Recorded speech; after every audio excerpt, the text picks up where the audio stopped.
Hey, my dear friends, before we get to the show, I just want to say thank you all so much for contributing to the GoFundMe for my dog Chicano's chemotherapy.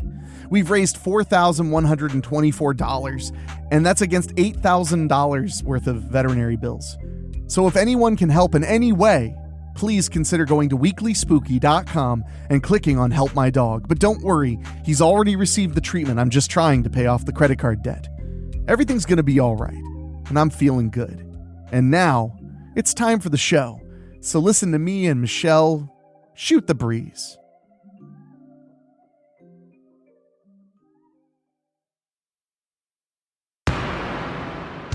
Your Airbnb might be haunted. There are a lot of horror movies in the theater right now. And do you get the weirdest feeling that we've done this topic before? All this and more tonight. Get comfortable. Turn off the lights. It's Monthly Spooky. Yes! Hey, Chell. It's that time of the month. Okay, that's not the catchphrase I thought it would be. I think we could go with that. It is Monthly Spooky. I am Enrique Couto. You probably know me if you listen to this podcast stream, here with Michelle Antisocial. Michelle, how are you today? I don't know. Yeah? Yeah. Do you having a good day? No. Oh, why are you having a not good day? Because I had to go to the laundromat. Oh gosh, yeah. And I had to pay for 3 little laundromat cards because one of them I put on slightly too little money and it wouldn't let me put more. And I put it in there and it said, we can't read your card. We can't read your card. And then everyone else was also trying because I was watching them and no one's card could get read. Oh no. So I bought like an extra $10 of laundromat money that I can't ever get rid of now. And I gave Gig some medication this morning and she dry heaved. So I don't know if we're going to keep doing that. Man, I hope you never have to deal with a pet with cancer. You just shrug. You're like, oh yeah, you're uncomfortable? Yeah, well, all right. That's today. I mean, yeah. I mean, she literally foamed at the mouth and then started dry heaving. Ah, the foaming at the mouth so is bad. Concerning. I mean, that's fair. I mean, did you taste it? No, but I could smell it. What a hypocrite. You didn't even taste the medicine you're giving your own cat? I could smell it, and it smelled terrible. But that means it works, right? Actually, she's already clear of the Giardia. So. Oh, that's great. That's great. Yeah, sorry, please. Oh, I was just going to say, this is medication that I was supposed to get days ago that they didn't make up as quickly as they said they were going to. Right. And they said, like, hey, you have it now. As a precaution, you might as well give it to her if you can. It is good to be precautionary. For those who don't know, as if I haven't been talking about it forever, my dog Chicano, he went through chemotherapy to fight cancer and stuff. And it turns out that something that may have really aided in his recovery was the ear infection he got last year, because that caused him to be on steroids for a month. And steroids fight cancer. Right. Yeah. Yeah. And he was on an aggressive line of steroids because he had a really nasty ear infection that he got after he had a cancerous tumor removed. So, yeah, it was like they were like, hey, that's really great that he happened to do a line of steroids. And they're like, anyway, we're going to give your dog steroids for 3 months and he's going to start barking you awake when he wants to eat. Because as I've said, and I've said it before, I'll say it again, having a dog with cancer is like having a normal cat. Yeah, exactly. He's just like, give me food. And I'm like, okay. And he's like, wake up and feed me again. And I'm like, okay. And then he's like, I don't want to be near you. And then he goes and lays down somewhere else. And I'm like, huh. And then he comes later. He's like, I do have some affection for you, but I'm done now. And then he leaves. You're like, man, I remember having a cat when I was a teenager. This is very similar. No, so your sweet baby Gigs had Giardia, right? Yeah. And that's why you were at the laundromat, because you were washing your I don't want people to get the wrong idea about my co-host. She has a washer and dryer. I do. But you need to go to a laundromat, which is smart because it's a good way to maintain the life of your washer and dryer. is to not even attempt washing comforters in it. Well, to be fair, I have like a stackable washer and dryer. Oh, okay. One, and they just wouldn't fit in there. Like, okay, that's fair. At all. So mine, it's like if you want to do a what I would call like a summertime comforter, you know, like a lighter comforter and the sheets, you could do them together. That's it. Okay. And then the washer's full. Like it's full. And that washing machine is not it's gonna go in the next year or two. I guarantee it, basically. I just need it to last long enough that I don't have to learn what modern laundromats are like you know. They're not, I mean, I went to the one just because it's important and I have to plug it. There's a laundromat in Pennsylvania. In Yaden, Pennsylvania, by the whatever gas station that is. It's a Wawa or a Sheetz or no, just a regular person gas station. Okay. And I used to go there when I lived in Lansdowne, and I didn't have a washer dryer. And I went but it's like 15 minutes from me, 10 to 15 minutes. So there's a laundromat that's supposed to be really good, like right around the corner. And I went there and I had a horrible time. So I was like, okay, I'm going back to Yaden. And it was fine. To Yaden. Yeah. So I have not used a laundromat in 13 years, 14 years, something like that. Something ridiculous. And not because I'm too good for it. I mean, I am now, but not because I'm too good for it. No, because when I last lived in an apartment, which was a long time ago, they had washer dryers, coin operated, but washer dryers in the basement.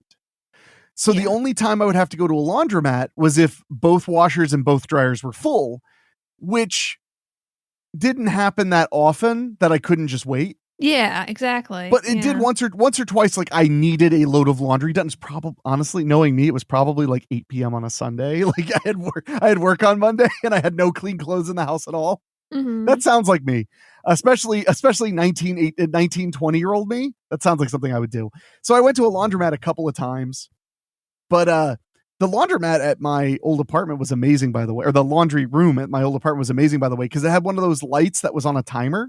So you walk in and it would click on and then it would click off. So often it would click off like in the middle of you gathering your clothes and you'd have to stand up and wave your arms to get it back on. And it was a friggin' like barely finished basement. So it was very creepy down there, but it had, because it's, it's like outside adjacent, it had one of those brush bottoms on the door. You know what I'm talking about, to like keep stuff out and stuff like that. Well, I remember when it would close itself, it had like a thingy so it wouldn't slam. It was very landlord engineered. You know what I mean? So you'd be down there in the middle of the night because you could go whenever you wanted. So often I would do my laundry in the middle of the night on like Friday night or Saturday night because I'd have lived a very happening life when I lived in Jersey. Oh yeah, doing laundry at 11:30 p.m. on a Friday, baby. So the door, you would open it to come in and then it would be all dark and creepy and the light would click on and then you just hear of the door forcing itself shut. And I remember it scaring the crap out of me multiple times, even though I knew it was coming. So the other problem was I never had change. So I would be like, oh God, I need change. And I'd have to figure out what to do because it's not like they had a change machine. I mean, this was a coin op in the basement of your apartment complex. And a complex is a strong word. What would you call, you saw my apartment. It was just an apartment building. Like you just have it's just a building. I think there were 5 units. Yeah. I want to say 4 or 5 units. So yeah, it was not like a building, like a big building. It was it was like a really big house that had been turned into apartments like 60 years ago. So that was my experience. So yeah, I haven't been to a laundromat in forever. So you have cards that you fill with money? Yeah, you put you go to the screen and it says, what do you want to do? Well, first it says English or Spanish. And then you click the right one and it says, what do you want to do? And you can put money on the card, you could check the balance, or you can get a new card. I just want to point out that Michelle didn't say you pick the language you speak. She qualified it morally. You pick the correct one, the right one. But it's whatever you think the right one is. So Okay, so you've selected Espanol, and now now what? So then you say you're going to get a new card because you don't have one. And then it says, okay, how much money do you want to put on the card? And at the good laundromat, you can put any amount of money on. But at the bad laundromat, you have to put $10. Oh, well, how much does it cost to do a load of laundry? Oh, so much money. Really? I mean, I believe it, but... Yeah, so to do like a big load, because I have to put the comforters in, at the other laundromat, it was $8.75. What? And at this one, it was $7.25 or Does something. that include, like, detergent? No. What? But at This the is good insanity. laundromat, it includes an hour of dryer time. So you don't have to pay extra for the dryer. That's... The last time I used a laundromat, it was like $1.50. No. Well, okay, so these are the giant ones, not like the little ones. So I don't know how much little ones cost. Not like the 6? little pathetic ones. Or like 4, maybe. You plebeians use. Yeah. You're very judgmental about this topic. Yeah. So. I remember because I was hanging out at the cigar lounge right before this with my buddy Jeff, and I made him laugh out loud when I told him what I told you when you messaged me. You were like, I'm at the laundromat trying not to cry. And I was like, well, if it makes you feel any better, so is everyone else there. I can't think of a better awful place than a laundromat. Yeah. And what I mean by that is I don't mean that it's awful to need a laundromat necessarily. I mean, some laundromats are worse than others. Mm-hmm. I mean that, like, no matter what is going on in your week, you need clean clothes. Yeah. So, like, the varying degrees of, like, misery, illness, divorce, whatever is happening in your life, you still got to go wash your pants. Mm-hmm. So people are just, they look very interesting there. Emotionally. So, everybody seemed okay this morning. Okay, good. So that's a relief. Yeah. So before we get to the spooky news, Chell, what do you think of the crypt? I've been working on it night and day. Yeah, I noticed. It looks really good. You didn't notice the caulking over there? Oh, I'm not really close enough to see all the caulk unless you really point it out. I just figured since you're a home inspector, you just inspect everywhere you are. I mean, I do, but not usually through a screen. But yeah. What do you mean through a screen? You're in a right. Spooky tomb with me. Oh yeah. Don't be daft now. Yeah. Well, we're going to talk about lots of cool things today. We've got some really good spooky news stories. Also, I saw 4 horror movies in the theater this week. Wow. Yeah. I don't know why my voice went up like that, but I saw a lot of horror movies in the theater this week. So we'll talk about that. And our topic this week is déjà vu. Yeah. Yeah. Well, I was going to go with Ménage à Trois, but I felt like this was more appropriate as far as French goes. But we're going to talk about déjà vu, which we didn't do that already, did we? I feel like we did. That is the first of 10 jokes like that I'm going to make. All right. So, but we're going to go to a quick word from our sponsors, and then we'll be right back with the spooky news.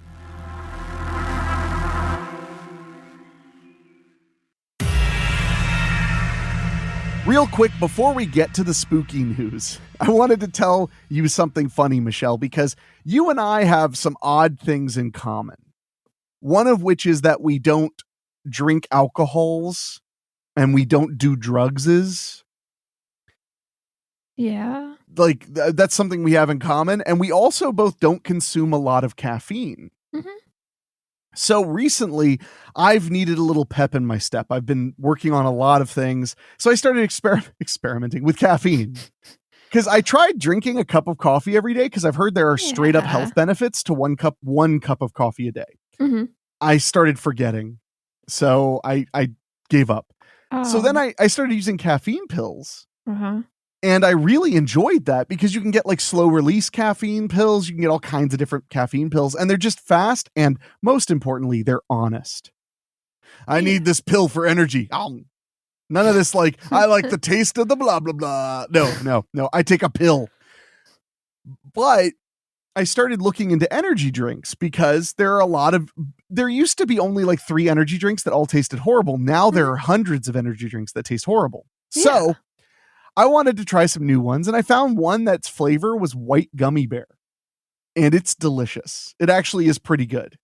No, I don't believe you. I mean, hold on. Compared to other energy drinks. Okay. It is not a good beverage in and of itself. Okay. But I enjoy it. But the last few weeks I've been really tired, and I've been trying to do caffeine and instead do caffeine. God, I'm such a nerd.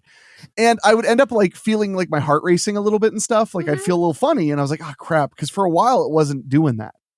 Yeah. Like I was feeling okay. Then my stupid butt, after months of occasionally drinking these energy drinks, I realized the caffeine content of the energy drinks I've been drinking is twice the content of the pills I was taking. Oh God. I just blanked. I thought that they were almost the same. Mm-hmm.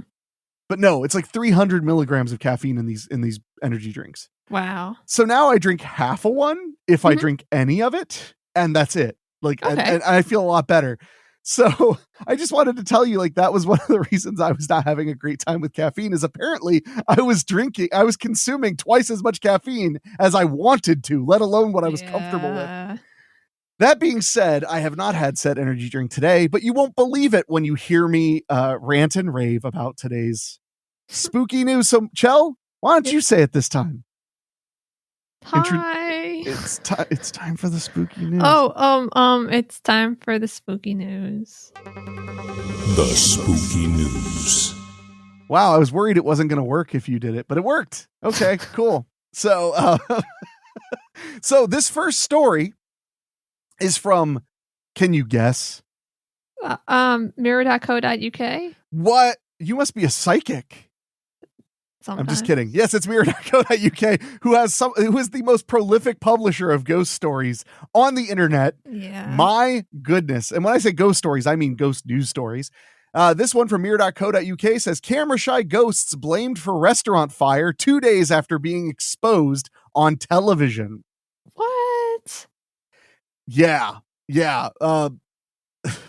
I read that headline. That's how these go. I read the headlines and I'm like, holy moly. So look at the fire damage. Oh, you're not seeing it. Oh, I hit the wrong button. I mean, I need to turn this monitor towards you because we're in the same room. Okay, I can't show you that because I messed up. That's fine. I'm leaving it in. Honesty is the best policy. It's okay. I believe that there was a lot of fire damage. Good. Keep it that way, Chell. Robert Braddock, who owns the Pier House in Westward Ho. It says Westward Ho with an exclamation point as the name of the town. In Westward Ho. Yeah, in Westward Ho, Devon has told how a tumble dryer caught fire. Hey, this is related to what we were talking about earlier. It is. Hey, it's because I'm a very good producer and I'm not surprised at all. Yeah. Because I don't just pick these news stories based on the headlines. Has a tumble dryer caught fire causing 25,000 quid worth of damage 2 days after investigators aired a TV show about resident ghosts there. So I'm guessing the ghosts did not like their depiction on television. So they just shoved lots of lint in the dryer. Yeah. Dude, oh my gosh. When I lived with my sister, she would not ever take lint out of the dryer. You got to take it out. You got to. Yeah. And Rachel, she's weird and creepy, so she steals my dryer lint. And she makes things out of it? Not really, because she's a wool worker already. No, she puts it in a big baggie and uses it to start campfires. Because dryer lint is excellent kindling, according to my insane lady friend. Yeah, well, I mean... Who is not well. I mean, it's great. It's super, super flammable. Yes, it is. It's also inflammable. Yeah? It means the same thing. My only concern about burning dryer lint is a lot of lint is actually plastic. Is it? Because there's little plastic pieces in our clothes, because a lot of our clothes are made out of plastic. Okay, yeah. I mean, maybe yours are. Yeah. You look like you're from the future. You're just like all slick looking. Yeah, like there's no fibers. Not everyone? You're just PVC. Yeah. So a lot of my lint is plastic. No, that is an interesting point. I would say the majority of a lint ball is actually just air. So like there's not that much there at all. So, but she only burns like a pear-sized hunk of it under a bunch of wood. So just like get it going. Yeah, it's just for kindling. It's not something it's like using newspaper, but it's much more flammable. Mm-hmm. Well, now everybody's learned. Okay, a pair of upset ghosts are being blamed for a restaurant fire a couple of days after paranormal investigators aired a TV show about them. What would you do if somebody did a TV show about you and you didn't like how you were depicted, or you were just mad about the TV show, you didn't want to be part of it? How would you get vengeance? Would you set a dryer fire? I mean, I think I just like wash a bunch of clothes, really, really like thick, heavy clothes, and then like not take the lint out. And then and I would make sure that the vent of the dryer, I would like stuff lint in it.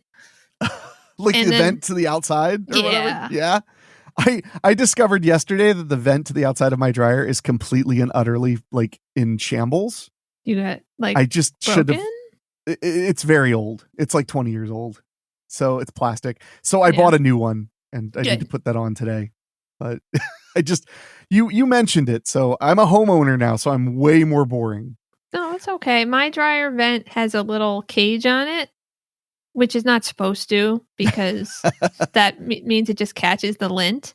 Ooh. And it's like 2 stories up, and I have to like climb on a ladder that I've put in a really not good place to like clean it. And so I don't want to. Oh, that's fair. So my house is going to go on fire. Oh, okay. Well, now you heard it here first, folks. Michelle pissed off some ghosts. Rob Braddock, who owns the Pier House in Westward Ho, was horrified. I'm sorry, Westward Ho! Devon was horrified to find a tumble dryer had caught fire and caused 25,000 quid worth of damage on April 3rd. And intriguingly, the machine is next door to his haunted house. So the restaurant is not haunted. It's the house next door that he owns. So, what? So they like came over to do laundry, the ghosts? Well, they wear sheets, right? Yeah. What do you Chell, you think that they just don't ever wash the ghost sheets? I mean, if I was a ghost, I wouldn't, because you're not corporeal. Like, it's not like you're getting your dirt on them. But when you were at the laundromat last, how many ghosts were there? I don't know. Exactly. Tons. All right. Which was investigated by ghost hunters for TV show Help, My House is Haunted, and aired 2 days earlier. What is with everything having exclamation points in it? Town names, TV show names. I don't know. During the program, ghost hunters claim spirits Henry and Elizabeth haunt the 19th century building and communicate with them by rolling marbles. Okay. I mean, for the record, that's how you communicate with me. But you never see it because we're not in the same place a lot of the time. So I'll just roll the marbles and like nothing happens. Well, I mean, I don't think. Why are you blaming the marbles? Oh. When paranormal skeptic Rob posted about the fire, locals blamed the ghosts by claiming they must have been upset that he allowed the team to film inside the home and expose them on TV. They watched it? Ooh, they must have. Must see TV right there for the ghosts. Yeah. Startling images show a room inside the restaurant black with soot and the 2 tumble dryers burned beyond repair. Rob's tongue-in-cheek post said, "For sale, slightly used tumble dryer, recently serviced by Elizabeth and Henry." Oh, you know who is laughing really hard at that? His insurance adjuster. Mm-hmm. If I was an insurance adjuster, I'd be like, "So you're telling me 2 ghosts caused this fire?" Yes. And they live in your house? Yes. So it was purposeful. We will not be paying out. Exactly. Yeah. It's like, that's what you get for having an insurance company that believes in ghosts. F you. One reply read, "You've obviously upset them by letting those crazy people try to get them to communicate." Yeah, what a nightmare. Another said, "They've given up the ghost. Time to go back to the basement." I see what you did there. Rob bought the former bed and breakfast 6 years ago, and he says it's rumored to be haunted, so when he was approached by TV producers to film there, he invited them in. I guess because they were vampires. Mm-hmm. If you don't invite them in, they can't come in. Exactly. He says they filmed inside the Cliff Edge property last March for around a week, where they claimed to contact two spirits called Henry and Elizabeth, the daughter of the house's builder. So they weren't mad until it aired. So they did watch it. Yeah, exactly. See, that's my issue. It's like they knew that they were filming, that the ghost did, and they kind of knew what it was about, obviously, because they were talking to them, and then they just waited until after it aired. Maybe it was like, "Oh, I'm very mad," and Elizabeth was like, "Henry, relax. Let's just watch it and see what they did." Yeah. And then they watched it. And she was like, "Let's burn this mother down." Yeah, yeah. The fire at the pier house was contained downstairs by fire doors, but replacing two tumble dryers. Ooh, fire doors. That means, I guess somebody felt there was a ghost fire risk when they built the restaurant. But replacing two tumble dryers, a washing machine, multiple melted items, and removing black soot is said to cost around 25,000 quid. I'd do it for 21. Yeah, me too. It doesn't sound that hard. You'd have to clean the place, put in the new stuff. Yeah, and it's in England, so you get to take breaks to eat, biscuits that are actually cookies and stuff. Yeah, and tea. And tea. The restaurant was closed but reopened the next day with Rob unconvinced the ghosts were at fault for the freak blaze. Okay, so the owner is the skeptic who is like, nah. He's like, I never clean that dryer. Yeah. No, he's like, I operate this place as one giant fire hazard. Like, there's like, I'm the main employee here and I suck. Like, no, the fire is obviously because of incompetence.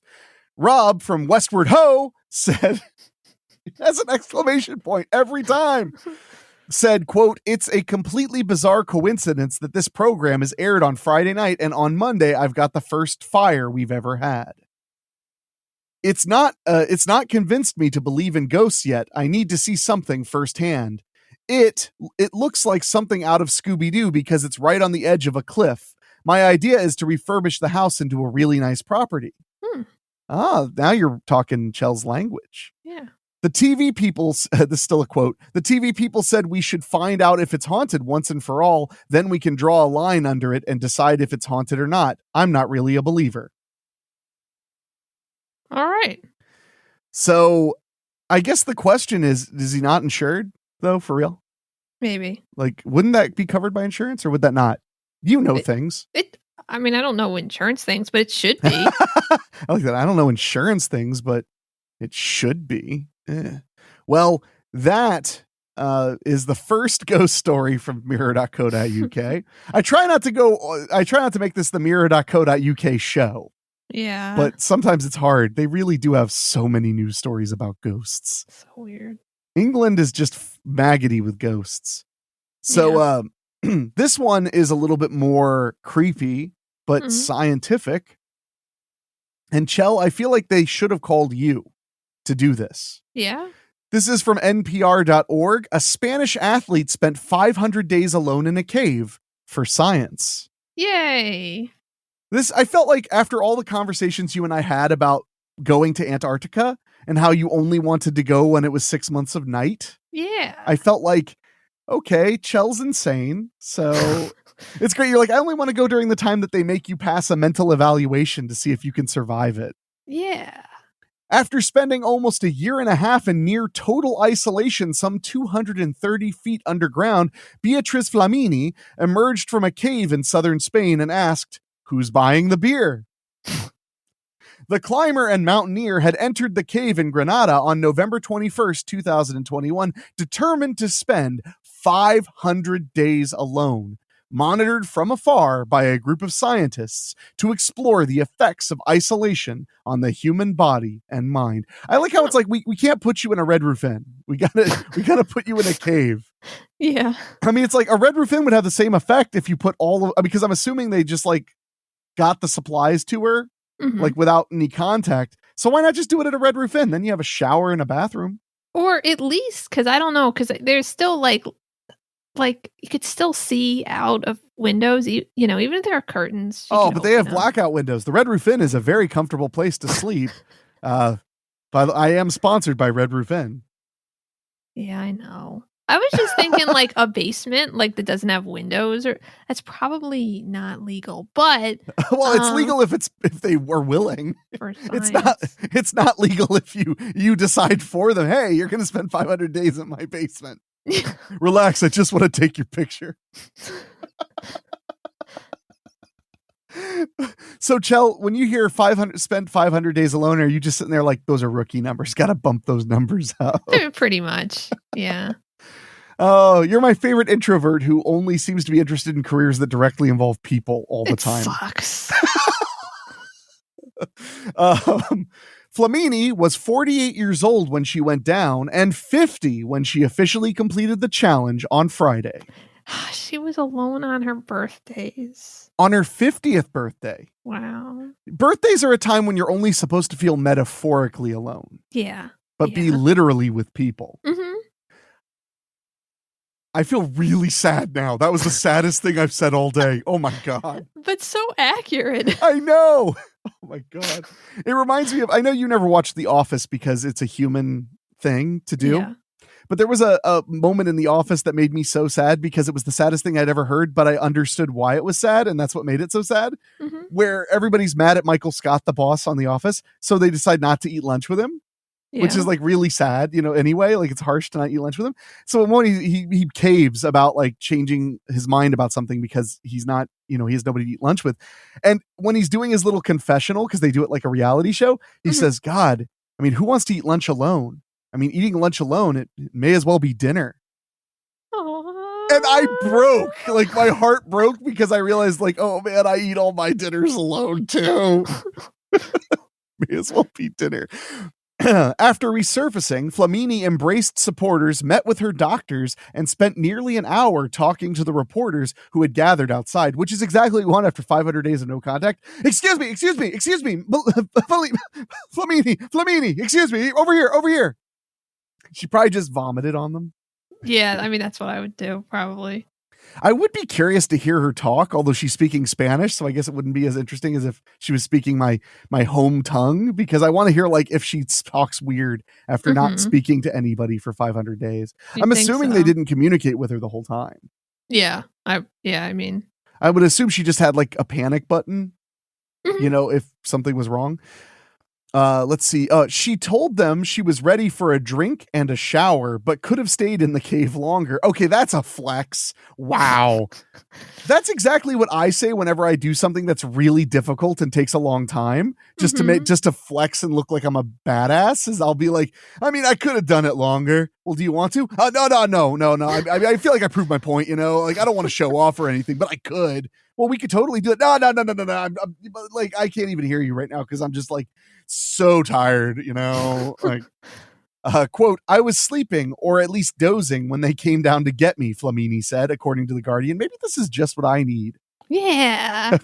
I've been dealing with lack of sleep for so long. Maybe I just need 500 days in a cave. Yeah. Quote, I thought something had happened. I said, already? No way. I hadn't finished my book. Wow, talk about putting it off. Like, you know what? I think I'll just nap in the dark. By that point, she'd already made it through 60 books. Wow. I don't think she should have been allowed to have books. I'm going to agree with you. I think that if she can't have movies or television, she shouldn't have, or the internet, she shouldn't have books. I completely agree. I mean, I think it's all basically the same thing. So I don't think she should have water either. Yeah. No. Flamini's team says she spent her days reading, drawing, exercising, knitting woolly hats, and recording herself with 2 GoPros. Wow. Ooh. Oh, here we go. Spanish production company Documalia plans to turn her experience into a documentary. I'll watch that, actually. Mm-hmm. Hey, Enrique, you want to watch a Spanish woman alone in a cave for 500 days? It's like, you had me at Spanish woman. Flamini said she'd lost track of time after about 2 months in the cave. How does she know that? And thought she had only been in there for some 160 or 170 days. She thought she'd been in there less than half as long as she actually had. I guess that makes sense. She has no idea when the days starts. Mm-hmm. I wonder what her circadian rhythm was like. Like, I wonder what time she was actually sleeping. I feel like there was something like that done, like a study done where they shoved a bunch of people in a cave and to see like what their sleep patterns were like a while back. But I think Nazi Germany or yeah, no, but I think they were awake like way longer. Really? Or not? I don't remember. You heard it here first, kids. Let's see. She described the experience. Man, she sounds like you. She described the experience as excellent and unbeatable. Telling reporters that she never even considered hitting the panic button. Quote, in fact, I just hate my loved ones. No, that's not what she said. In fact, I didn't want to come out, she said, because she was afraid. That makes sense. Yeah. Flamini says she still feels like it's 2021. Indeed, major global events from Russia's full-scale invasion of Ukraine to the death of Queen Elizabeth II happened while she was basically living under a rock. Even things like being in the sunlight and talking to others were going to take some getting used to, Flamini said on Friday morning as she consumed human flesh and blood. Oh, sorry, that's not in there yet. Who would like this? Sorry, like, Gigs. 500 days in the dark sounds awful. It sounds so cozy. 500 days without sunlight? Yeah, you just got to make sure you're taking some sort of multivitamin because you really need that sunlight. No books, no multivitamins. Okay, fine. I mean, I was just going to draw anyway. I don't want to read books. No gods, no masters. Yeah. Even things like being in the sunlight and talking to others, we're going to take some getting used to, Flamini said on Friday morning, wearing dark sunglasses and a big smile. Quote, how would you feel if you had a dream and you fulfilled it, she said when asked why. Would you come out crying? Wait, I have a dream, my friends. Yeah. A dream to be in a cave for 500 days without communication to the outside world. Like, what? I mean, don't get me wrong. There are times, like election year, where I have isolated myself for like 4 or 5 days. Mm-hmm. Just because I'm like, F a bunch of this S. Like, no thanks. I just don't want to be a part of this anymore. But, I mean, okay, I get her, though, because I do like doing endurance tests. Mm-hmm. I do like that. Like, I like getting on a treadmill and being like, wow, I was on the treadmill for 3 hours. And people are like, you're really in shape. And I'm like, nah, I just refuse to get off of it. Like that. I do get that because that is a part of my personality is that I'm that way. Mm-hmm. But I don't know why somebody would be like, yes, I did it. I made 500 days alone in the dark. Like I always wanted. I would worry about her mental state. Cause it's like not about the cave thing. But like, so she comes out. So either she's going to feel like super, like, you know, she's going to be on like a emotional high for a while, or she's going to feel like totally empty. Like her life has no more meaning. And that's how I would feel. So how you would feel. Yeah. Not how you currently feel. About this situation. Well, we have to take a quick break. We'll be back with the rest of this article and even more spooky news.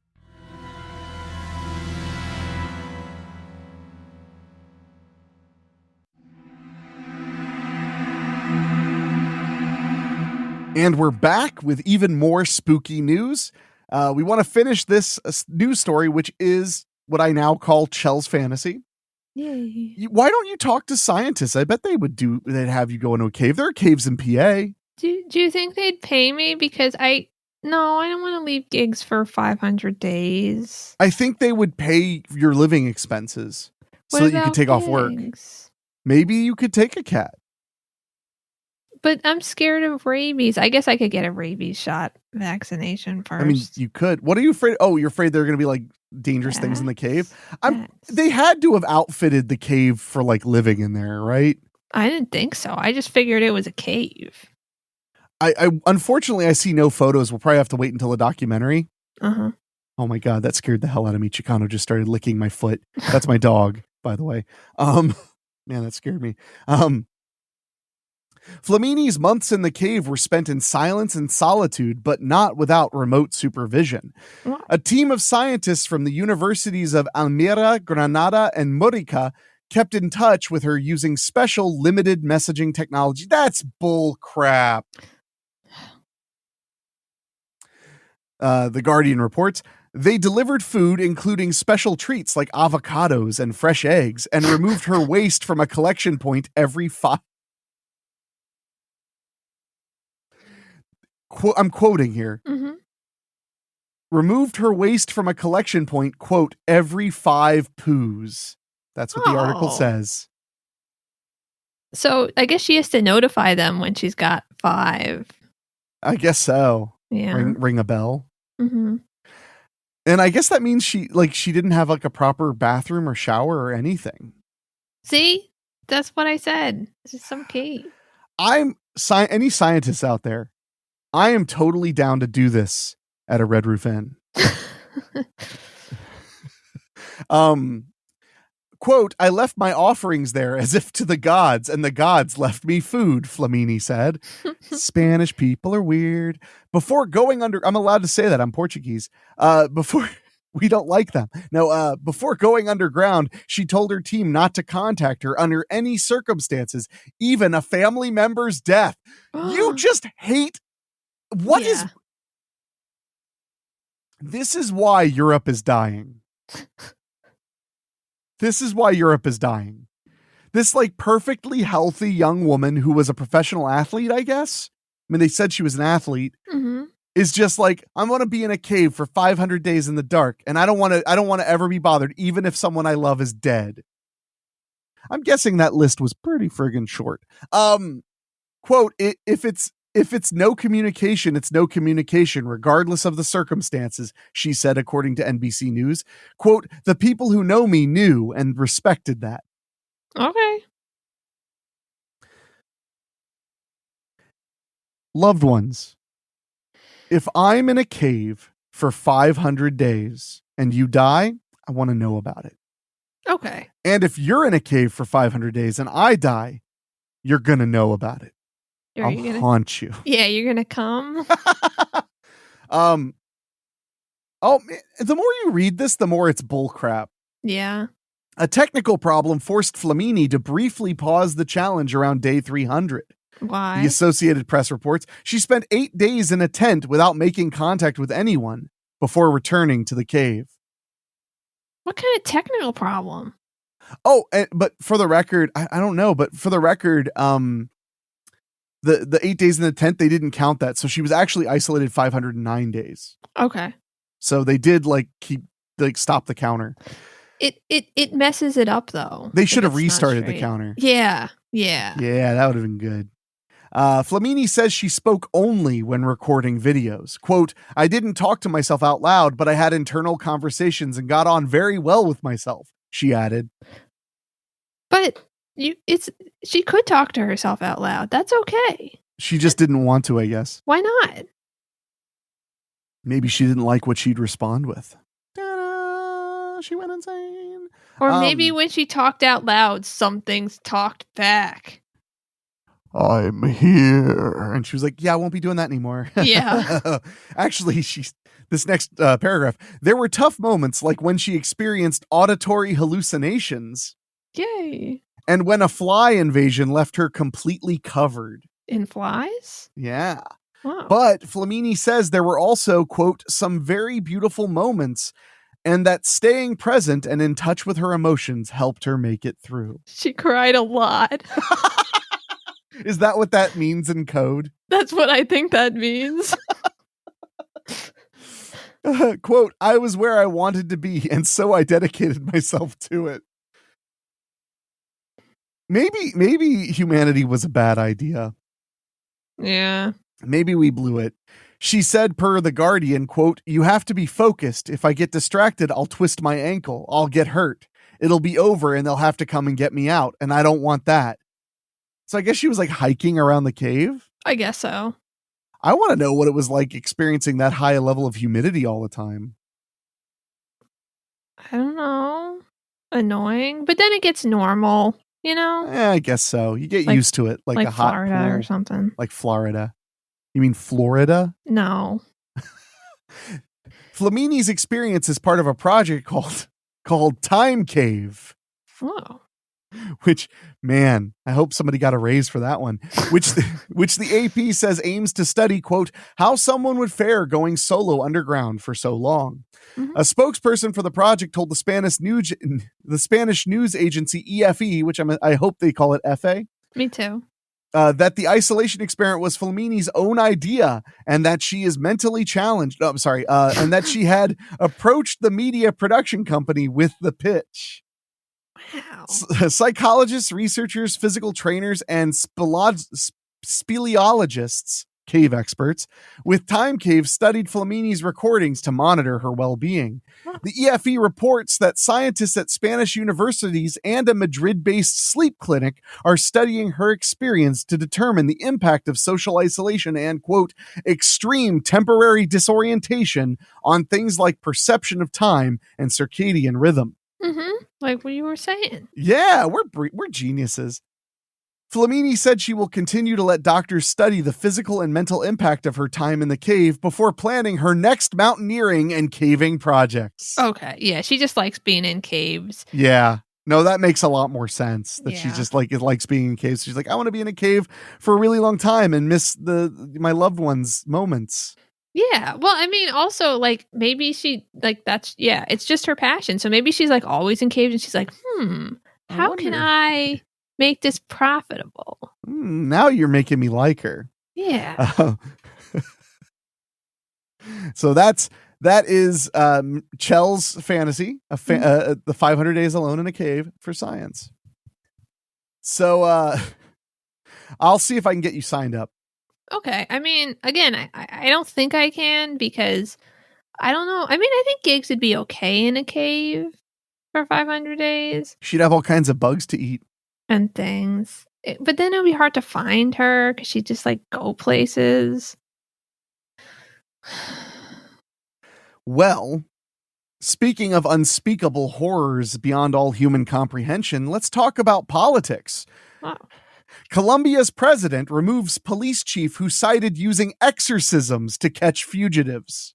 You can't use exorcisms to catch fugitives. Well, what can you use them for then? Nothing. Wow. Constructive. Bogota, Colombia.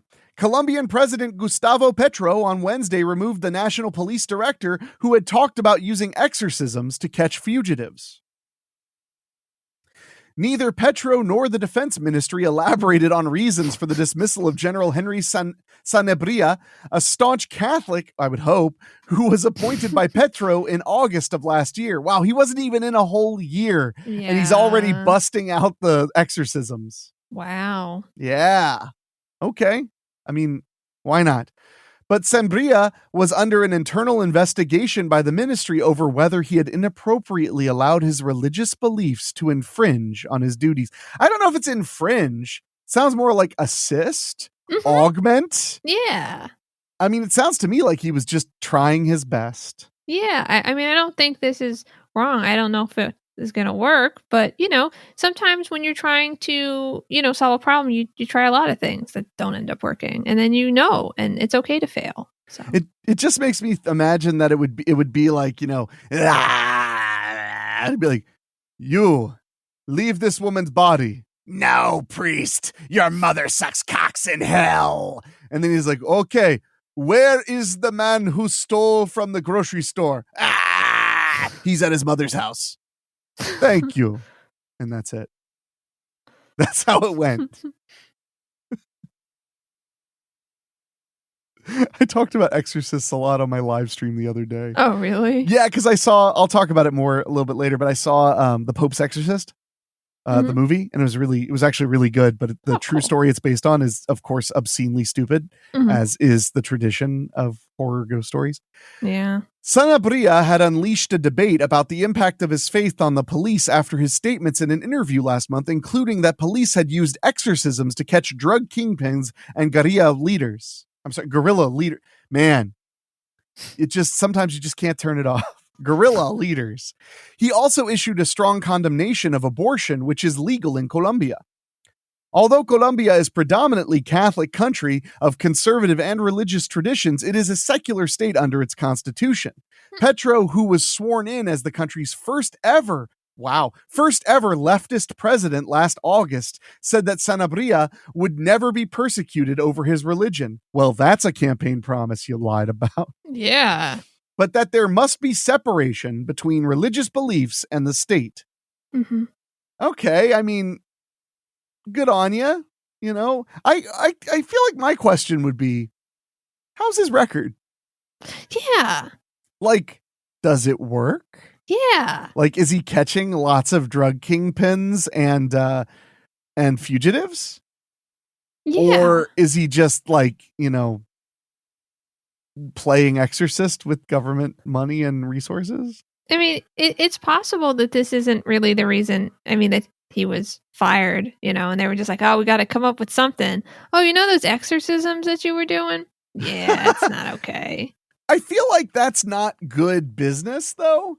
It's like, I'm the president of Colombia. The world seems to think we're just a bunch of savages in a third world hellhole. We don't want to fire our minister of police, so let's say he was doing exorcisms. What? Yeah, I guess that doesn't really work. It's not great PR, is all I'm saying. Like it's not. It's really not. So real quick aside, I have not read any of the books the Pope's Exorcist were based on, which were written by an exorcist, claimed exorcist. Mm-hmm.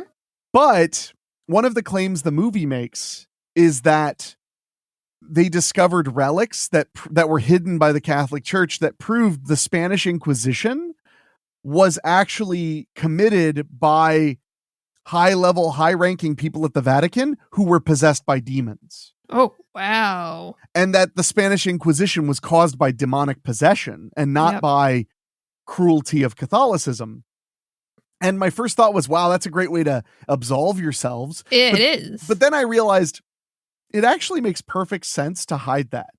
Because it's like, what's worse? Oh, we had a dark time at the Catholic Church, or, oh, well, you know, the other side took us over for like 100 years, whatever. Like, I feel like that would actually hurt your case more. Yeah, we're not really that strong. Yeah, no. The highest priests of all the land, the highest bishops were actually just demon actors. I feel like if you believe in Catholicism, which by the way is my favorite belief system, right after Star Trek. But I like it more than the Marvel Cinematic Universe. Okay. So I love Catholicism movies. I think I'm an atheist, but The Exorcist makes me a Catholic for like 2 hours and 10 minutes. I'm just like, ooh, he's reading from the book now. You know, like. So, what were you gonna say? Oh, I was gonna say, oh no, I lost you for a minute, even though we're in the same room. You just stopped. We're in the same room. Yeah. We're good. We're good now. Yeah, we're fine. Were you having auditory hallucinations from being in this cave for so long? Yes. Okay, that makes sense. Sorry. I could talk about exorcists forever. I really get a kick out of making fun of them. Let's see. Interior Minister Alfonso Prada said Wednesday that Sanabria's departure had nothing to do with his expression of his religious beliefs, since the government respects freedom of thought. He said only that the dismissal was part of a new start for the National Police Force. A new pro-demon National Police Force. Oh, I understand now. You can't do exorcisms. We're all demons. That's not good. Well, I mean, they are in politics, so it checks out. Yeah. The last thing you'd want in American politics is an exorcist. I'm always amazed when people are running for president or whatever, and they start doing the tour and they start hitting the churches. I'm always amazed they can walk through the doors like intact. In a Twitter message, Petro thanked Sanabria for his work without referring to the reason for his removal. Okay. Sanabria will be replaced by a retired general of the police force, William Salamanca, who currently is Colombia's consul in Miami. All right. Nice. He's definitely a demon if he's been in Miami for a few years. That's all I'm saying. I mean, don't get me wrong. Miami's a hell of a town. That's my point. In an interview with Semana magazine last month, Sanabria said the police forces carried out exorcisms to catch top leaders of drug trafficking gangs and guerrilla groups. Mm. See, meanwhile, in El Salvador, the greatest nation on earth now, they just used plain old wiretaps. Whatever. Gotta fight those demons. I mean, it's all about what you have, you know? I kind of want the ice cream. Sorry, it's very loud. Yeah. Ooh, ice cream. Your windows are open, aren't they? Not all of them. I closed a bunch so that you can't hear as much, but it's warm. I know. It's okay. It's warm in hell. Welcome to hell.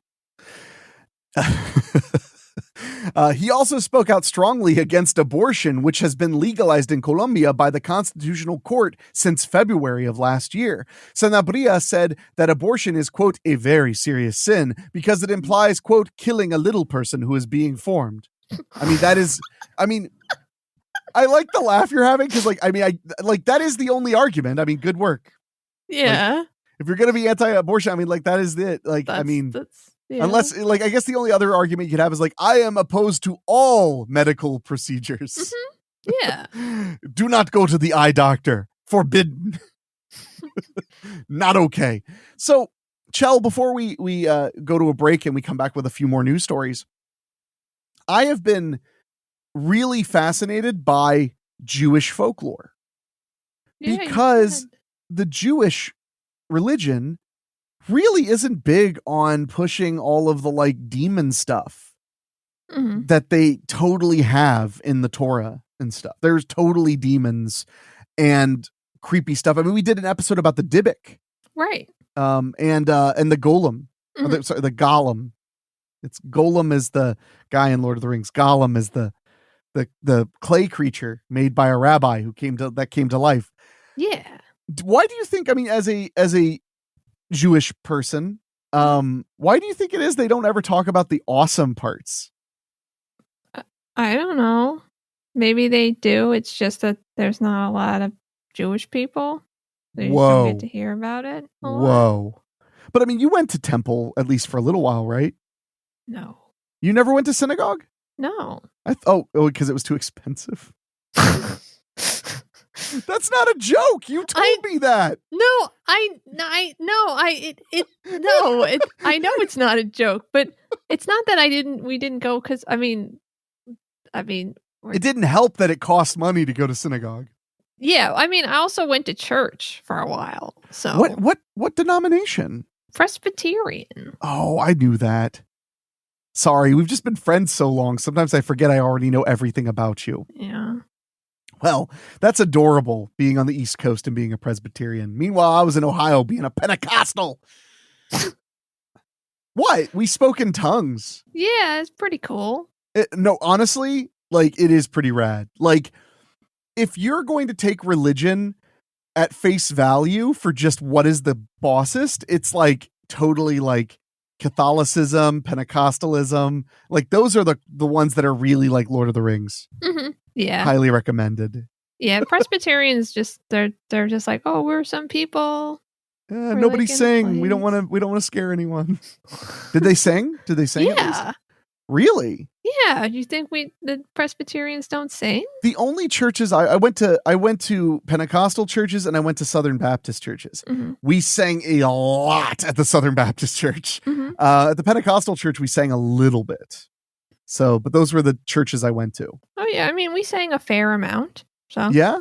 Do you have a favorite hymn that you sang? I don't like hymns. Do you have a favorite song you guys sang? I don't like them. Oh, but you're being difficult on purpose. Honestly, I would have preferred if we didn't sing because I didn't like the songs. Really? So, yeah. What was that song you used to cover all the time? You will eat by and by. Wasn't that a religious song? No. Where's that song from? It's a Joe Hill song. Oh. Stephen King's son? Yeah. That's the writing name he goes by. Okay, we're getting distracted. We'll be back after these messages with even more spooky news and maybe slightly less religious talk. Slightly.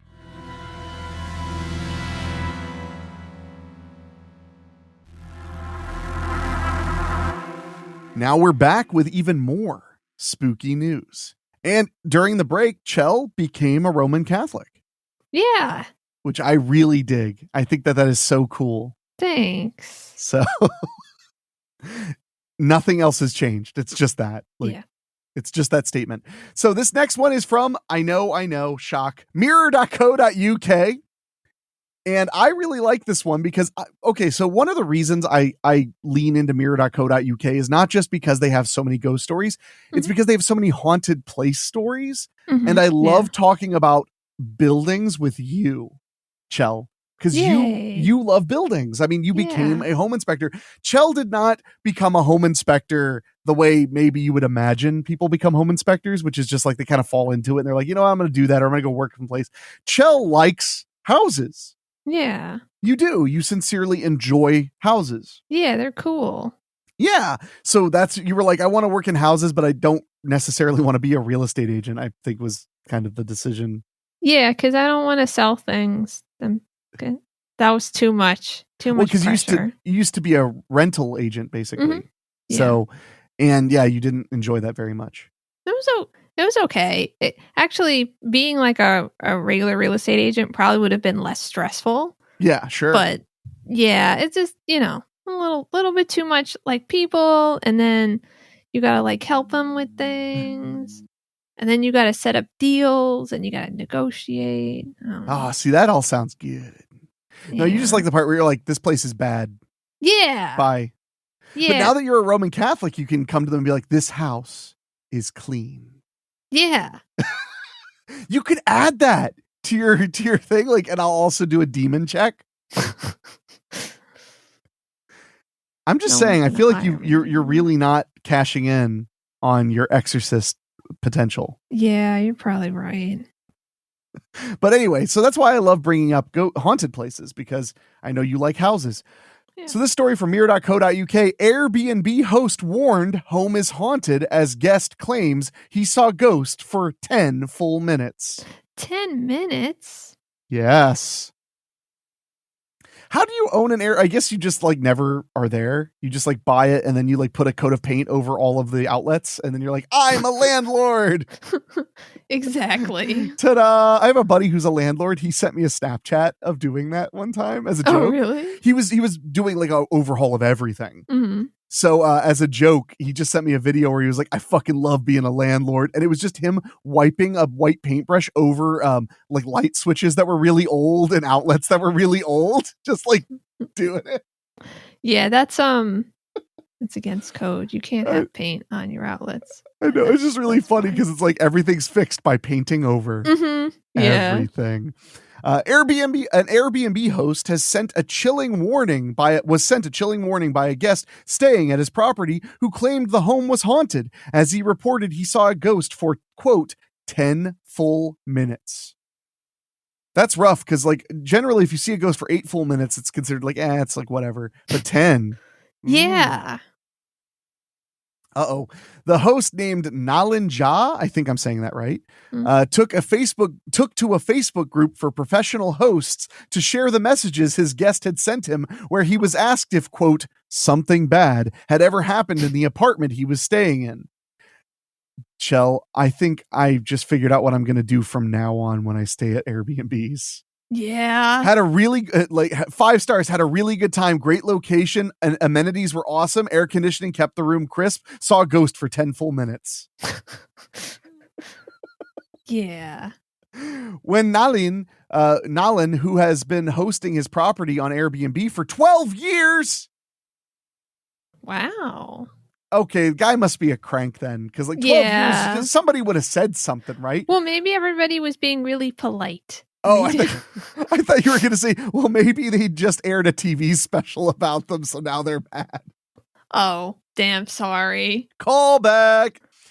questioned the man, Airbnb. He questioned the man on what he meant. He was stunned to find out that the guest claimed to have seen a ghost standing in front of him for 10 minutes. So I am going to we're going to do a reading. Okay. Okay.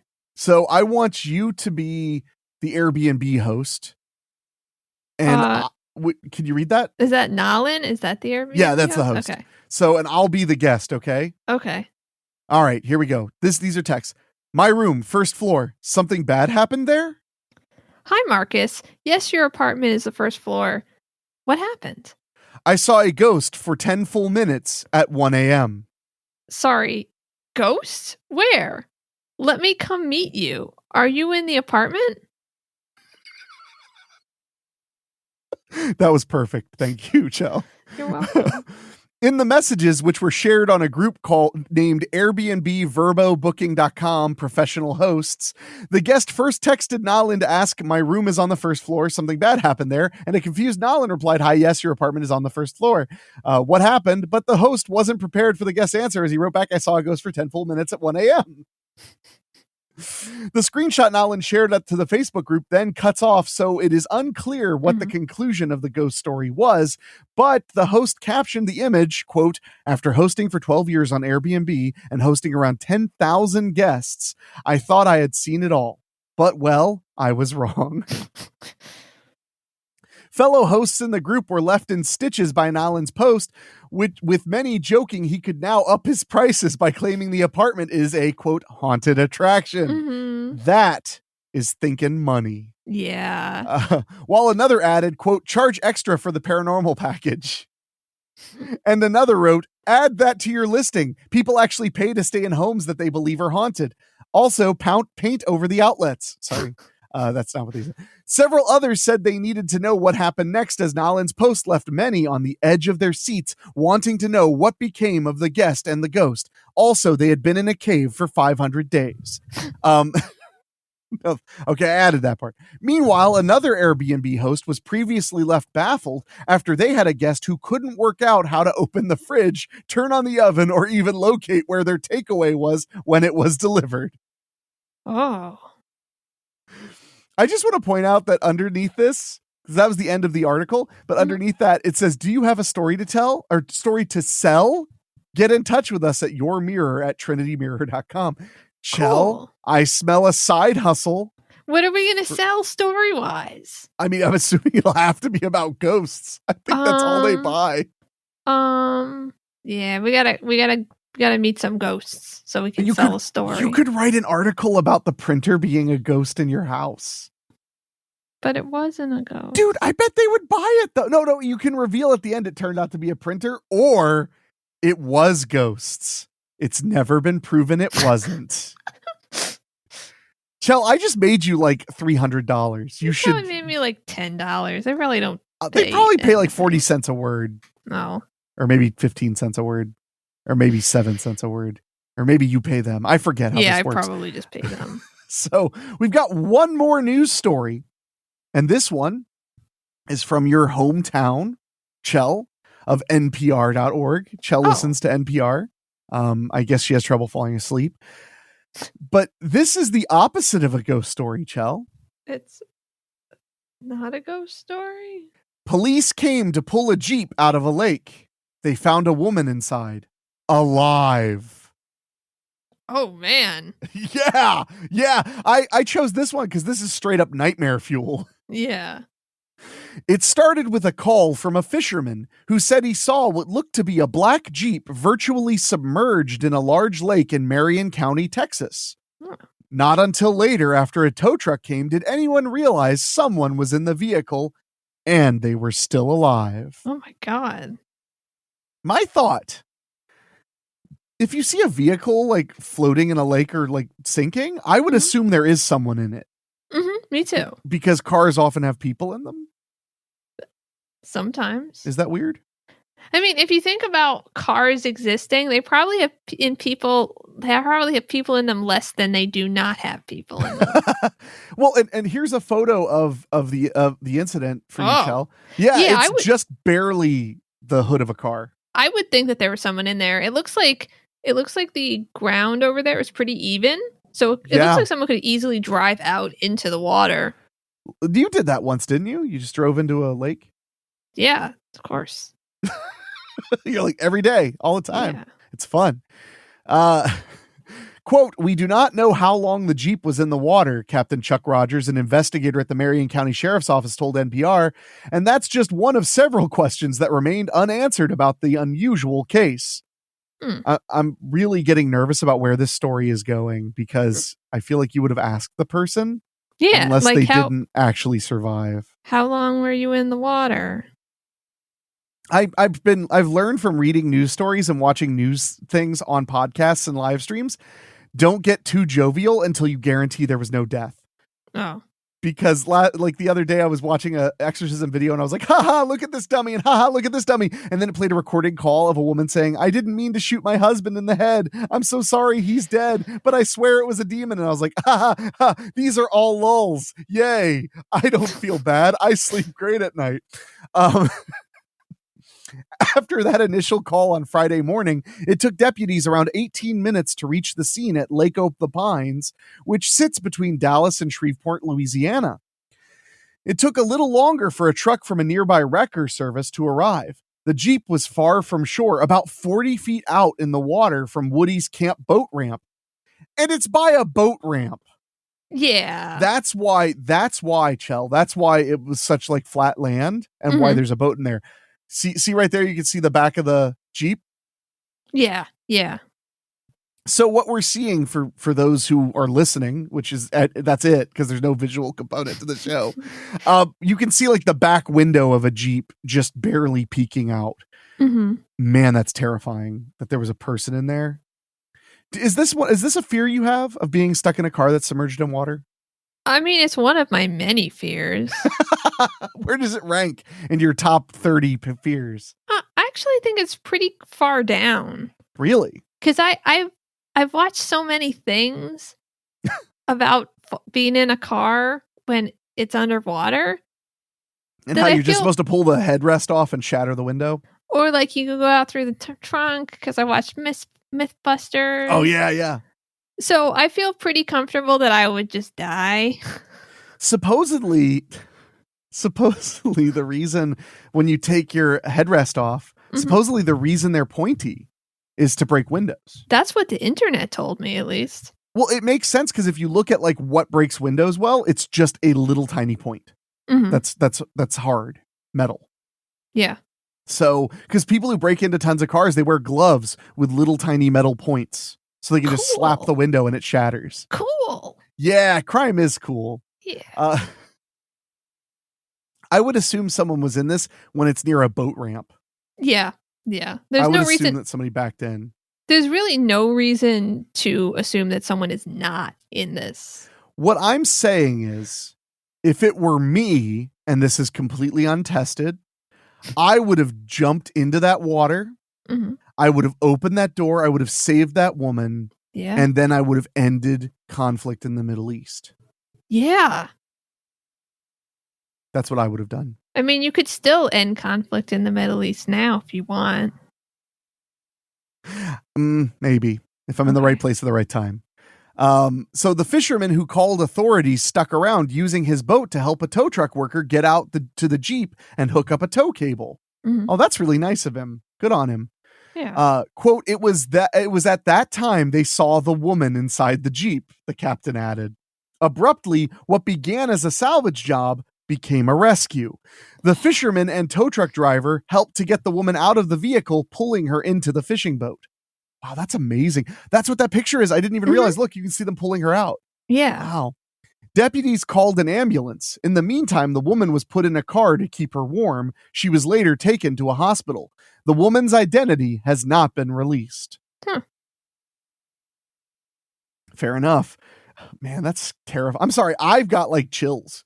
I think the idea of being stuck in a car in the water is so scary. It is scary. Quote, during the incident, it was determined the woman was listed as a missing person from the Longview, Texas Police Department. Okay, now I'm really confused. She was hiding in the lake? Yes, maybe. She had been reported missing hours earlier at 12:35 a.m. on Friday. Police in Longview, a town some 24 miles south by southwest of the lake, told NPR. Longview police said they couldn't share any more details about the woman or the circumstances that might have led to her predicament. Huh. Yeah, this is getting weirder. Yeah. And I have a feeling we're not going to get any answers. Yeah.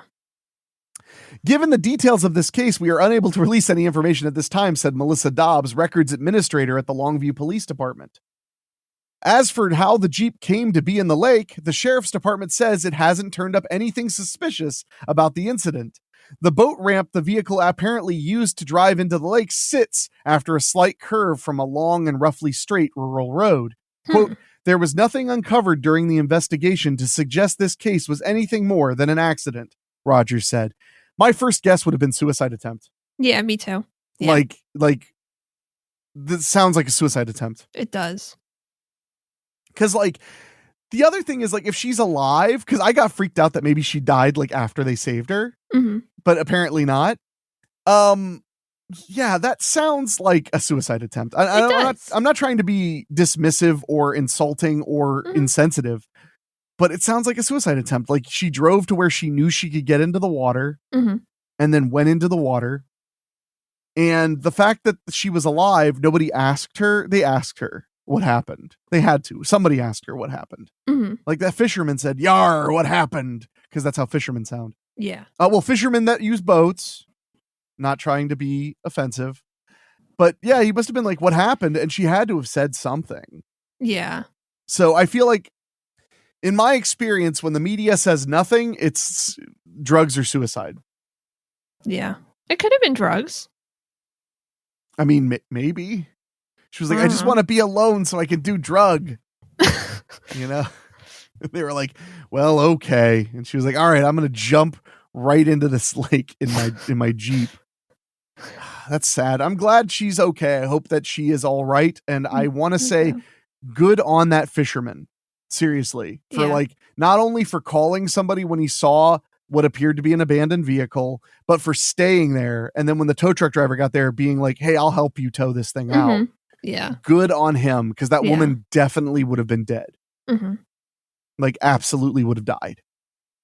So, but speaking of death, our topic this week for discussion and learning about is deja vu. Whoa. And I know what you're thinking. Didn't you guys already cover that? Yeah. I'm so funny. But we're going to talk about deja vu, the sense that something has already happened, right after these words from our sponsors.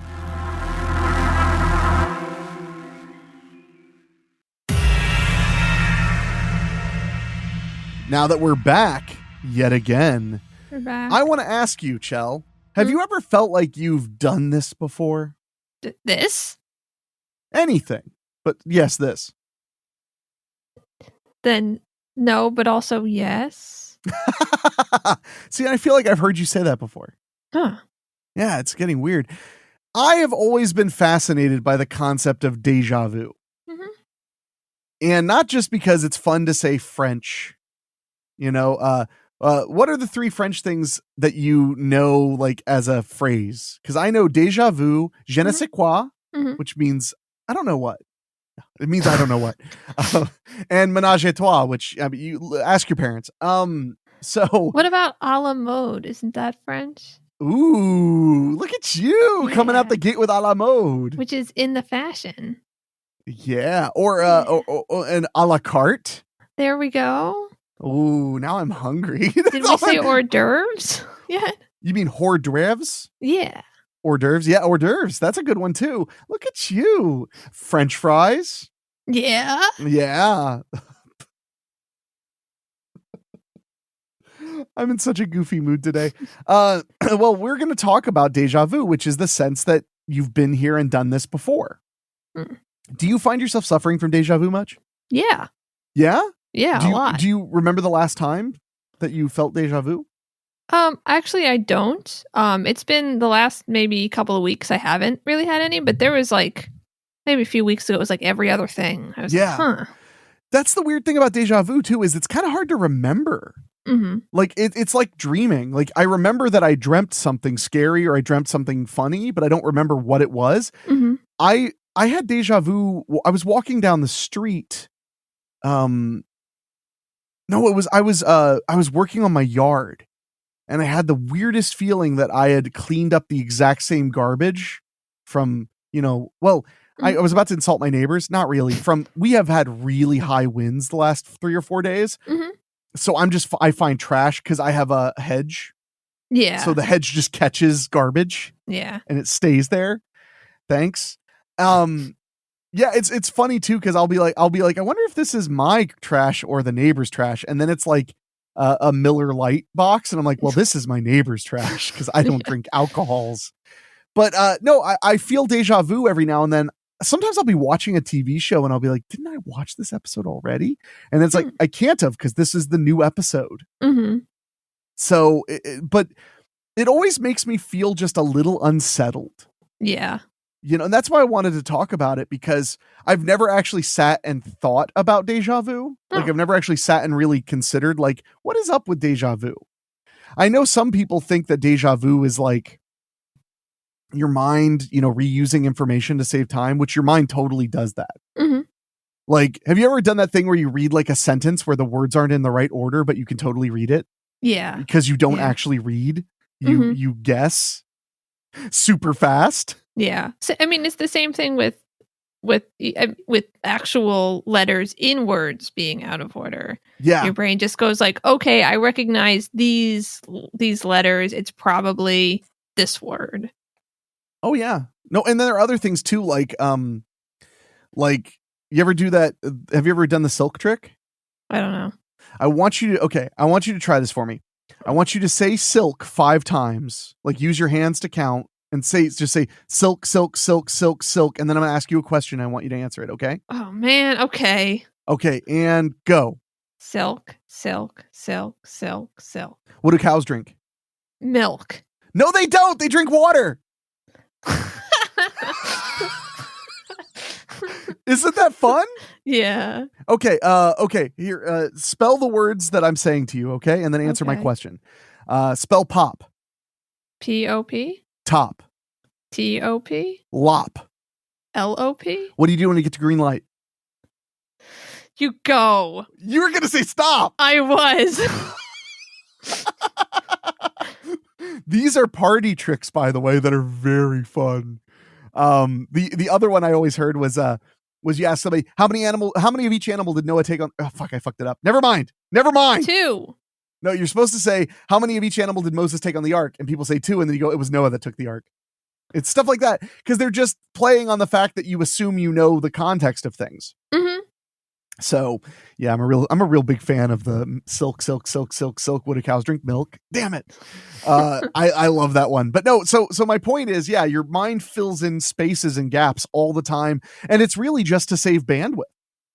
It's just because your brain is like, why would I waste time processing everything your eye sees when you can just interpret it? Yeah. It's like way faster, way easier. So that all being said, we're going to do a medium dive into deja vu with our infallible information source. Most people don't know about this place. It's called Wikipedia. Wikipedia.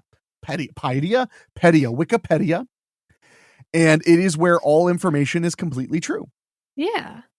So we're going to read a little bit from it, and we're going to see if we can figure out what causes deja vu. Although I feel like I already did that. Yeah, me too. That's the third one. Okay, so deja vu comes from the French word déjà vu. Thanks, Wikipedia, which means, in French, it means already seen. Okay. I actually did not know exactly what déjà vu meant in French. I just assumed it meant something again. Yeah.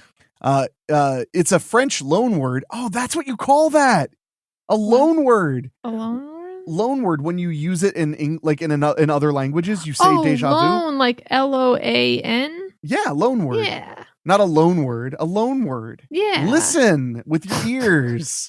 Silk, silk, silk, Sorry. silk. No, That was awesome.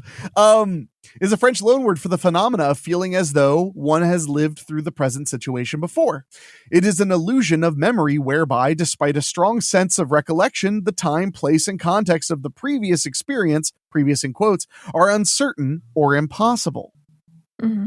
Approximately 2/3 of surveyed populations report experiencing deja vu at least one time in their lives. The phenomenon manifests occasionally as a symptom of pre-seizure auras. No. Well, thank goodness neither of us are, hypochondriacs, right? Yeah. No. I'm fine. There's so much more like that in this article. Oh, no. Experiencing deja vu has been correlated with higher socioeconomic status, Okay. better educational attainment, and lower ages. So if you're smart, rich, and young, Mm-hmm. then you're going to have like deja vu all day long, apparently. Interesting. Or am I reading Menage a Trois? Because that sounds like you have smart, rich, and young. Just snorted on the podcast. The show's canceled. I can't have people knowing I snort when I laugh. The end. We're done. People who travel often frequently oh wow. Here are some more types of people who have deja vu often. People who travel often, people who frequently watch films or frequently remember their dreams are also more likely to experience deja vu than others. That's interesting. Yeah, well, then, I mean, thanks to Zoloft, I probably experienced deja vu a lot because my God, do I dream. I dream like a goddamn son of a bitch. I've been the one who swears on this episode, so it's not your fault this time. The expression sensation deja vu was coined in 1876 by the French philosopher Émile Boirac. He used it in his book L'Inventaire des Sciences Physiques. Physique. It is now used internationally. So let's get into the thing you want to hear the most. What are some medical disorders that deja vu is a part of? Deja vu is associated with temporal lobe epilepsy. Oh. This experience is a neurological anomaly related to epileptic electrical discharge in the brain, creating a strong sensation that an event or experience currently being experienced has already been experienced in the past. Experience. Yeah. Sorry, I just wanted to add a few more in there. Migraines with auras are also associated with deja vu. Early researchers tried to establish a link between deja vu and mental disorders such as anxiety, dissociative identity disorder, and schizophrenia, but failed to find correlations of any diagnostic value. That's good. Yeah. So that means you get to be the one. Yeah. They meet you and they're like, aha, so it is a part of being schizophrenic. You're like, no. No special association has been found between deja vu and schizophrenia. A 2008 study found that deja vu experiences are unlikely to be pathological dissociative experiences. That's really interesting, actually. Because I assumed it was like, maybe it was just like a teensy little bit of insanity, like as a treat. Yeah. Just like the littlest bit of insanity. Just here's a little taste for you, like just a little bit of sugar. It's not. It's the other way around. It's like, look, your brain is normal. Your brain's like, I'm doing great. You've been here before. I couldn't have been here before. April Fools. Damn it, brain. Some research has looked into genetics when considering deja vu. Although there is not currently a gene, see, I'm reading French, a gene associated with deja vu, the LGI1 gene on chromosome 10 is being studied for a possible link. Do you have the LGI1 gene in your chromosome? On chromosome 10? Yeah. I don't remember. Maybe on 11? I'm not the only one who has no idea what that means, right? Yeah, no. Thank God. It's like that. On there. It's like that time you told me you only spend 15 minutes a day on the internet. While I was like on Etsy scrolling. That was the meanest thing anybody has ever done to me. I was just trying to be funny. Oh, it was funny. Mean is funny. No. It was just, but it literally, like, when I said, like, you spend time like all day on the internet, right? And you were like, no, I like on the internet maybe 15 minutes a day. I was like, oh my God, I'm such a loser. And then you're like, I'm just kidding. I've been on Etsy for 6 hours or whatever it was. And I was like, oh my God. For a second, I really thought I was the anomaly. I was like, oh my God, other people just put it down. Chel's mean. People think she's nice, but she's actually really mean. People don't think I'm nice. Yeah, they do. Oh. They write in. They're like, she seems nice. Oh. Certain forms of the gene are associated with a mild form of epilepsy. Sorry, I was having epilepsy apparently when I tried to read it. And though by no means a certainty, deja vu along with jamasvu. I just learned about that today on Reddit. What is that? I don't know. I just saw the word and I was like, I'm busy. And then I didn't read. Okay, we're going on a rabbit hole. Hold on to your buttocks, kids. In psychology, oh my God, I'm falling apart. Jamasvu, it's zemevu. That's how you say it. Zamevu. That's what it says on here. Means never seen, is a phenomena of experiencing a situation that one recognizes in some fashion, but that nonetheless seems novel and unfamiliar. Okay, I felt that before. I like to think that's why my dog Henwolf looks at the exact same bowl of food that she's eaten 1,000 times with such joy. She's experiencing zamevu. Okay, back to deja vu. Gosh, I feel like we've done this before, been distracted and stopped talking about deja vu. That's the fourth joke. This is me talking directly into your ear. Okay, no, sorry, I'll stop living. Occurs often during seizures, such as simple partial seizures that researchers have reason to suspect or have a link. So, like, the person is having a seizure and they're like, oh, I feel like I've had this seizure before. I guess it's like you walk into a room and go, whoa, that's a really cool painting. And it's like, this is your doctor's office. You've been here like 60 times. And then they have like a mild seizure. Oh. That actually sounds like a seizure symptom. Yeah. To me, like just being like, whoa, great light in this room. And it's like, you went here for 50 days straight. Yeah. Like, you know, Okay. but you know, I just call that's just me being an optimist. I'm just like, this is such a nice house. It's like, you live here. I know. Isn't that awesome? That's just me being positive and maybe a little stupid. Certain combinations of medical drugs have been reported to increase the chances of deja vu occurring in the user. Taminen, and that's a word with a lot of umlauts, explored the case. Oh, they're people, not drugs. That's why I couldn't pronounce them. Oh. The drugs will be even harder to pronounce.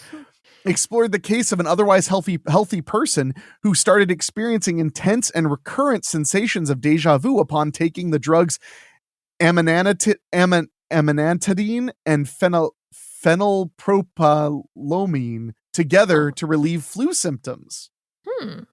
Because of the dopaminergic reaction of the drugs and previous findings from electrode stimulation to the brain, the Taminin and sorry, he just has a bunch of umlauts and stuff. He's not a real name. It's not a real person either.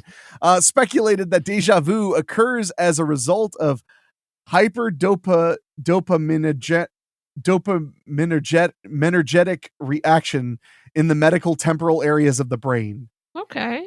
I don't speak any language. Yeah.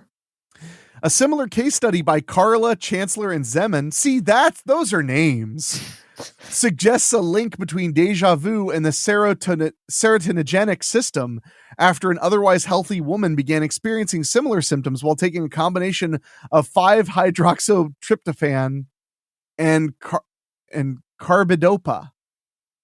I wish they would just put the brand names. Yeah. Like, I want to find out what those are. Okay. Oxytryptophan, triptan, and levodopa. Okay, yeah, none of that helped. That wasn't even, that didn't work. All right, fine. I was hoping it would just be like, oh, that's Tylenol. No, yeah.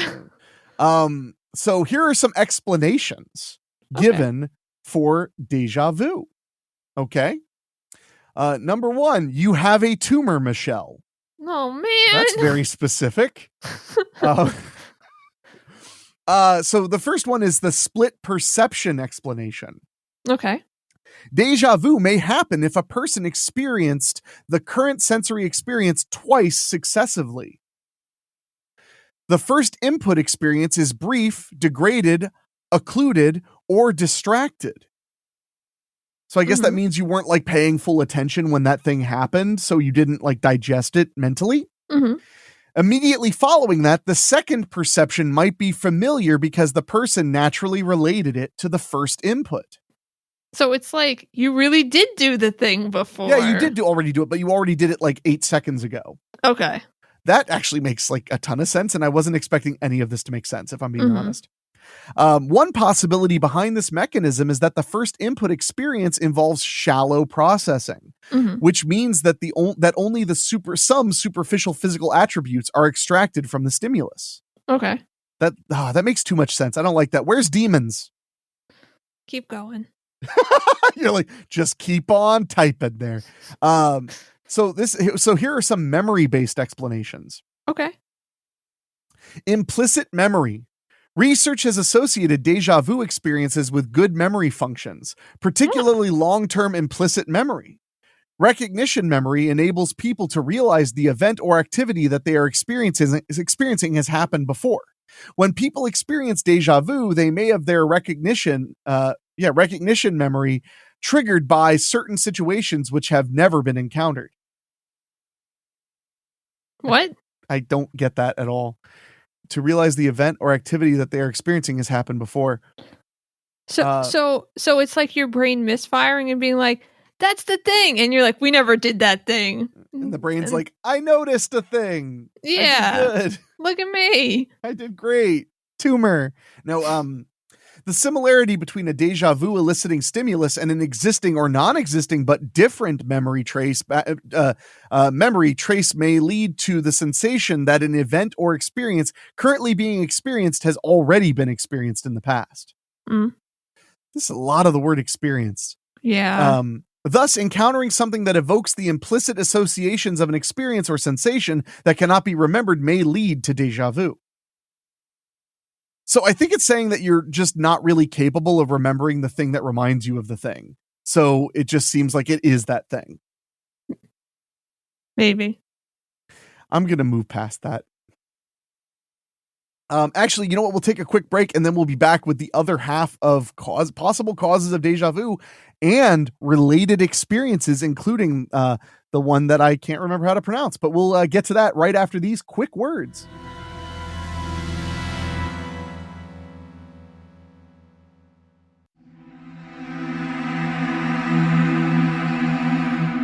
And we are back, although I feel like I just said that. That's the 5th joke. I'm not going to make it to 10, or am I? So now we're going to talk about cryptomnesia. Another possible explanation for the phenomena of deja vu is the occurrence of cryptomnesia, which is where information learned is forgotten, but nevertheless stored in the brain. Oh. And similar occurrences invoke the contained knowledge, leading to the feeling of familiarity because the event or experience being experienced has already been experienced in the past, known as deja vu. I mean, besides using the word experienced a lot. 3 times in one sentence. Yeah. We should just edit this article. Like, we don't have to change any of the actual information, but we could just pick other words from the experience. No, it's the perfect word. I'm doing it. But a lot of this is just like, hey, you have deja vu because you have experienced the thing before. Like, you just don't remember. Yeah. So it's basically a failing of memory. Mm-hmm. Yeah, no, you're not wrong. This reconstruction comes from stored... I read the wrong part. Some experts suggest that memory is a process of reconstruction rather than recollection. Okay. This reconstruction comes from the stored components involving elaborations, distortions, and omissions. Each successive recall of an event is merely a recall of the last reconstruction. I know, I get really upset When you think about how your memories are mostly fake? Yeah, I try not to think about my memories because I don't want to mess them up anymore. You know you know what? Do you ever watch the show Dead Like Me? No. In Dead Like Me, they described memories as like a piece of bacon on a stove, and every time you remember it, you fry it a little bit more. Okay. And it changes. Mm-hmm. You know, it gets more crispy, and then eventually it burns and isn't really at all what it started out as. Yeah. That show took place at a diner a lot, just for the record. But I always thought that was kind of fair, though. The more you remember things, the more they kind of change. That's why, Chell, I recommend you do what I do, which is wear a police body camera everywhere. Yeah. And then at the end of every day, watch the whole day. Mm-hmm. And then when you wake up in the morning, you need to watch yourself watching that day in order to remember it, remember when you watched it. Also, you should probably catalog like the important moments. So like when you're like, oh, I remember that time, you go like, okay, it was on June 15th. I gotta go see what it actually was I can remember it correctly. Oh, you just ask Siri to do it. Oh. Well, I mean, in the future. Let's see.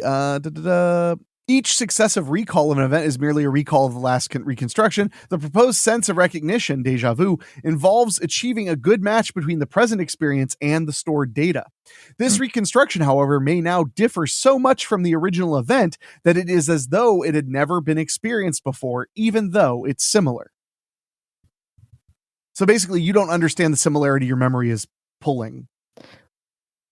But when I have deja vu, I feel like this thing happened before. So all of these explanations are just saying, yes, it happened before. Like, yeah, I think what they're saying is that, but it happened in a way. Its similarities are subconscious. Mm-hmm. Like there's similarities that you thinking with your human brain would never consider them similar. Okay. But your brain is borrowing something from that experience that you don't see as similar, but it sees it as similar because it's rebuilding a memory so that you can live basically lies. Okay.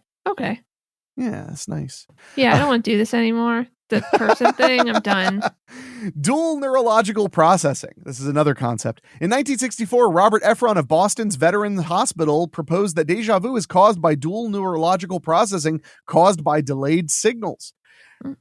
Efron found that the brain's sorting of incoming signals is done in the temporal lobe of the brain's left hemisphere. However, signals enter the temporal lobe twice before processing, once from each hemisphere of the brain. He discovered this by dissecting homeless people. Oh, sorry. No, that's not what it says. Normally, with a slight delay of milliseconds between them, Efron proposed that if the two signals were occasionally not synchronized properly, as by a tumor, no, it doesn't say that, synchronized properly, then they would be processed as two separate experiences, with the second seeming to be reliving the first. Huh. So you're remembering the same thing that just happened right now. Yeah. Huh. You know what? Ironically, I feel like I read that explanation already. Yeah. That's a troll right there. And that's number 6. But no, it really does kind of feel like I'm hearing the same explanation over and over. That's what it should be. It should just be the same explanation in different words again and again. That's a troll. All right, we got one more explanation to run through. It's called the dream-based explanation. Mm-hmm. Dreams can also be used to explain the experience of déjà vu, and they are related in 3 different aspects. Firstly, some déjà vu experiences duplicate the situation in dreams instead of waking conditions, according to the survey done by Brown in 2004. 20% of the respondents reported their déjà vu experiences were from dreams. Mm-hmm. And 40% of the respondents reported from both reality and dreams. Secondly, people may experience déjà vu because some elements in their remembered dreams were shown. Research done by Zuger, 1966, supported this idea by investigating the relationship between the remembered dreams and déjà vu experiences and suggested that there is a strong correlation. Thirdly, people may experience déjà vu during a dream state, which links déjà vu with dream frequency. Okay, so this is the idea that just a similar situation was created by your subconscious. Yeah. And that's what you're remembering. Yeah. They all kind of sound like almost the same thing. It's like you just don't remember that you remember it. Mm-hmm. Yeah, exactly. So Now we go into things related to deja vu. Okay. First, we have that jamais vu, or however you say it. From the French word never seen, is a familiar situation which is not recognized by the observer, often described as the opposite of deja vu. I'm going to say jamais vu because it has a J. Jamais vu involves a sense of eeriness and the observer's impression of seeing the situation for the first time, despite rationally knowing that they have been in the situation before. Jamais vu is most commonly experienced when a person momentarily does not recognize a word, person, or place that they already know. I would call that a brain fart, but that works too. It's a little bit more sexy in French. Do you ever experience jamais vu? No. Oh, really? This is not something, I mean, if I'm understanding it correctly, this isn't something I completely understand. I mean, I've felt before. Jamais vu is sometimes associated with certain types of aphasia, amnesia, and epilepsy, and is also a sign of not having a tumor. Damn. Okay, I made that up. I'm not a doctor, by the way. Theoretically, a jamais vu feeling in someone with a delirious disorder or intoxication could result in a delirious explanation of it, such as Capgras delusion, in which the patient takes a known person for a false double or imposter. If the imposter is himself, the clinical setting would be the same as the one described as depersonalization. Hence, jamais vu of oneself or the reality of reality are termed depersonalization or surreality of feelings. So, yes, I was thinking about it, and I don't experience this, but I have a fear that I will. Yeah, and also I experience it in dreams. Oh, okay. Yeah. Where you see, wait, how do you know you experience it in dreams? Well, the dreams tell me that I do. Oh, so you're like, I don't know what this is, but you know it's the thing? Yeah, no, it's like I'm supposed to I'm supposed to know where this is, and I like my brain is like, no, this isn't. Dreams are so weird. Like you'll walk into a place you've never seen, but you'll be like, I know this place. Yeah. Dreams are so weird. Gosh. The feeling has been evoked through semantic satiation. Chris Moulin of the University of Leeds asked 95 volunteers to write the word door 30 times in 30 seconds. 68% of the students reported symptoms of jamais vu, with some beginning to doubt that door was a real word. Okay. I've experienced that. I've experienced that. Like, you know, and it doesn't take that many times of writing a word or saying a word to be like, I don't know if that's right there. I've had experiences where I've like written a word or typed a word out and been like, that doesn't look right. Like, especially when I'm creating posters for movies, I'll be like, that's not how that word looks. Yeah. That's because I've typed it like 80 times and changed the font like 60 times. Yeah. Me too. Yeah. Okay. So you've at least had that experience. Okay. So I just haven't had it in a place form, but yeah. And there's a word for that, by the way. Okay. It's some people call it vujade or vejadu. We just can't have nice things in America. We just vejadu. Now there's déjà vécu, from French meaning already lived, is an intense but false feeling of having already lived through the present situation. That's really intense. I mean, that's very similar to deja vu, though. I think the idea is that you lived through the present situation is that it's much more specific, though. You're like, no, I've like gotten in my car and driven here already. Why am I driving there now? Or like, I already went to the doctor to pick up my prescription. Like, why am I going to the doctor to get my prescription? Like, I already did it. Okay. I think I've experienced that. Yeah. Well, the idea that you already lived it, it's like, you ever have that feeling where you're like, wait, did I turn off the stove? It's kind of like that. It's like you think you're experiencing déjà vu because you're like, did I do that or was I on autopilot? Like, have you ever walked up to something and been like, why isn't this done? I just did it. No, it's always the other way. It's always like, oh, why isn't this done? I don't know. Now I'm confused. There might be, because there are a few more vus to go through, and maybe one of them is that experience. I have not experienced exactly already living something, but I've definitely worried that I thought I already did something. Yeah. That's definitely happened to me. It has been considered a pathological form of deja vu. However, unlike deja vu has behavioral consequences. Because of the intense feeling of familiarity, patients experiencing deja vu may withdraw from their current events or activities. Patients may justify their feelings of familiarity with beliefs bordering on delusion. Okay. Yeah. So they really do think they've already done this. Yes. Presque vu is from the French word meaning almost seen, is the intense feeling of being on the very brink of a powerful epiphany, insight, or revelation without actually achieving the revelation. I know that one. Really? I think so. That sounds insane to me. Wait, continue, because I want to see if I'm right or not. The feeling is often therefore associated with a frustrating, tantalizing sense of incompleteness or near completeness. I'm almost there. I've almost got it. I mean, maybe this is not as grandiose as that sounds, but have you ever like almost like been like, I know that word, like you're almost there. Okay, yeah. Almost got that it's word. It's on the tip of my tongue. Yeah. Yeah, no, that makes sense. I was thinking it was more like if I just kill 8 more people, I'll be God. That's what I was thinking. But no, I think your example makes more sense. And then there's déjà rêvé. Mm-hmm. Why are they all in French? I guess the French people just have a lot of problems with their brains. That checks out. Meaning already dreamed. Oh. Is the feeling of having already dreamed something that is currently being experienced. Okay. Okay, yeah. And then déjà entendu means already heard and is the experience of feeling sure about having already heard something, even though the exact details are uncertain or were perhaps imagined. Okay, like you hear a song or and you're like, I think I've heard that song before. But it's like brand new. Yeah. No, that makes sense. Mm-hmm. Or you're a time travel. I'm shocked that there's no reference to aliens, ghosts, or time travel. Yeah. Because that's the end of the article. Oh, wow. Yeah. Sorry, alien ghosts. You have nothing to do with this vu. So when you experience deja vu, does it make you nervous or do you just kind of go, it's a thing. It's a French thing that I have in my life. It makes me a little uncomfortable. Yeah?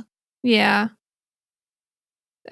I don't know. I feel in the past, I felt like in times where I've experienced it more, something bad happened afterwards. Oh no. So really? I don't know. Ooh. You've never watched the Final Destination movies, have you? Only the first one. Well, that one's really good, but they're all pretty fun. But I like the idea that like at the beginning of them, it's always you see what happens in a dream, and then you have the deja vu. You know, you're like, I feel like I've done this before. Yeah, deja vu. I am tired of saying experience. Yeah. And I am tired of speaking French. I never thought I would have to say that out loud. But I am tired of speaking French. So, okay. Well, we're going to take a very quick break, and then we're going to get back, and I'm going to talk a little bit about the plethora of horror movies I've seen in the theater this week, and some horror movies I'm looking forward to, and Michelle's going to share some creepy Reddit stuff right after this. Right, Michelle? Yeah.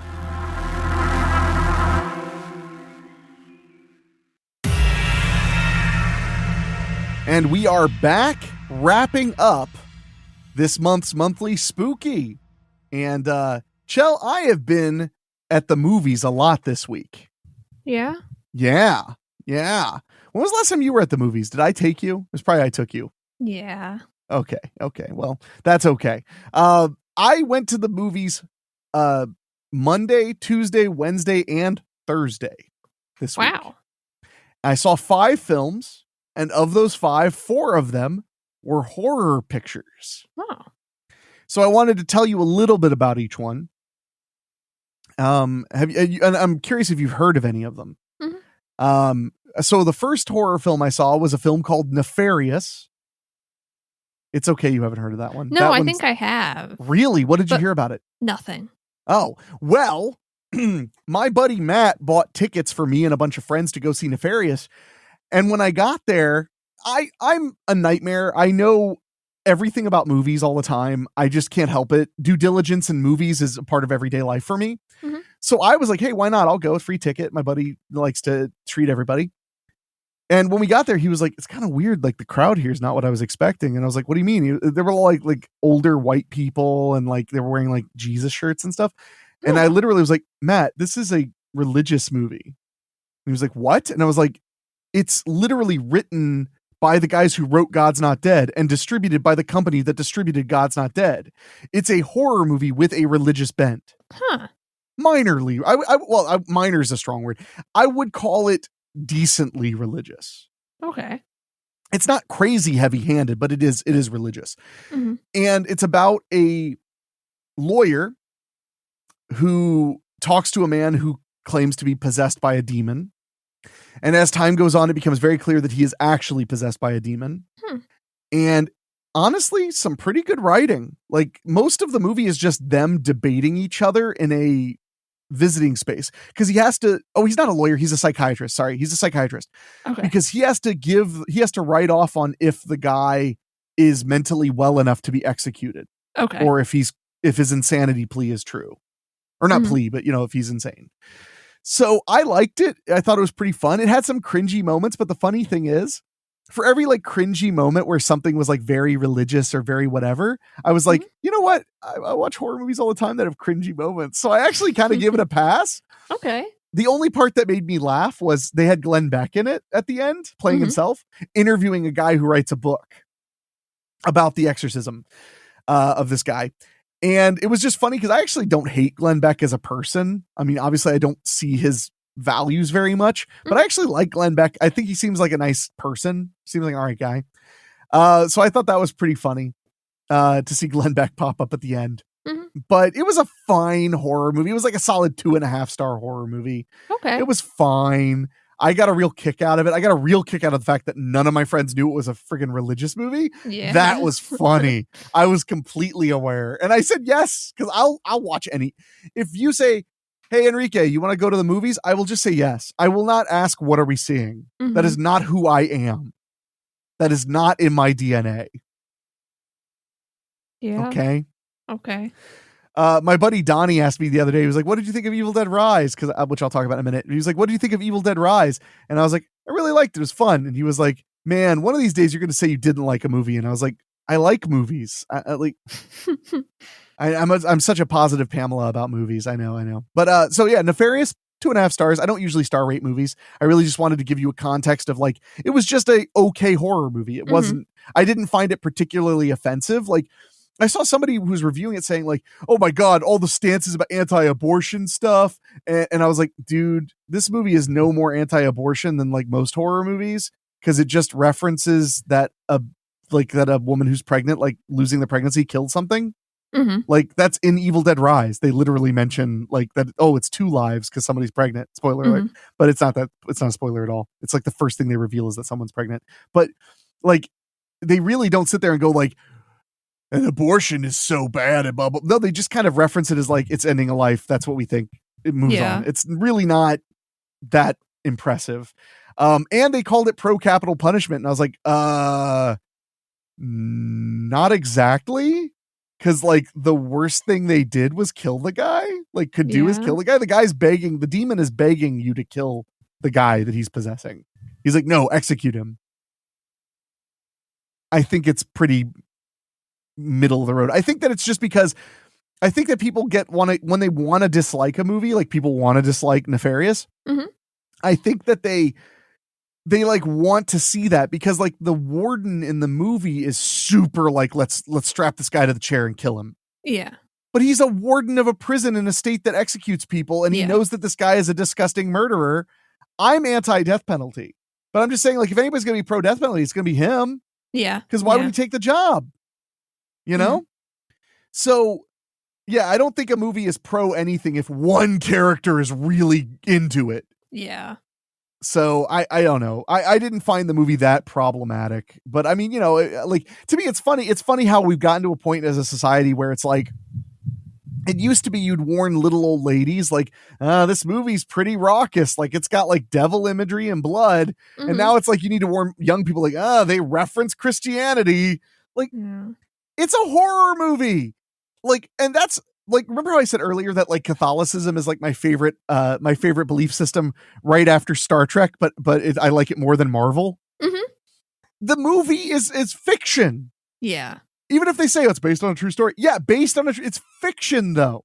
Yeah. Like, it's like having the Avengers assemble. You get the Father, the Son, and the Holy Ghost to fight the demon. It's a movie. It's a fictional story.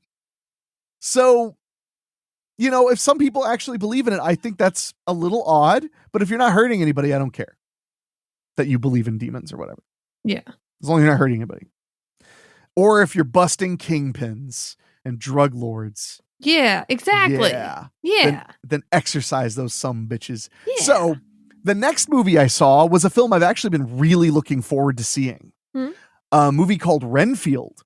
Okay. Do you know what Renfield is? No. You make me sad. So do you know what a Dracula is? Oh, I know about this movie. Yeah. Yeah, so, NPR told me about it. Of course they did. That explains why it's doing so badly in the box office. NPR was the only place. Hey there. Sorry if I woke you, but we just want to tell you that there's a really great vampire movie. It's called Renfield. It's in theaters this Friday. And sorry, I dozed off for a second. Yeah, no, sorry. I NPR people, it's fine. You know, the only reason I make fun of NPR is because I have two friends who work in public radio. Yeah. And they talk like that. But only on the radio. They're instructed to speak like that. I mean, we've talked about this before, and I've said I hear plenty of public radio shows where they don't talk like that, but Name 7. Okay, so that one and also that one. I mean, I could actually name 7. I'm not going to, but I could easily name 7. Cop out. Okay, you want me to name 7? No, I don't. I don't want to be wrong. No, it's okay. But no, so Renfield, in the original Dracula story, Renfield was Dracula's familiar. And a familiar is a person or animal that you impart some of your power to, but you control them. They do your bidding. Mm-hmm.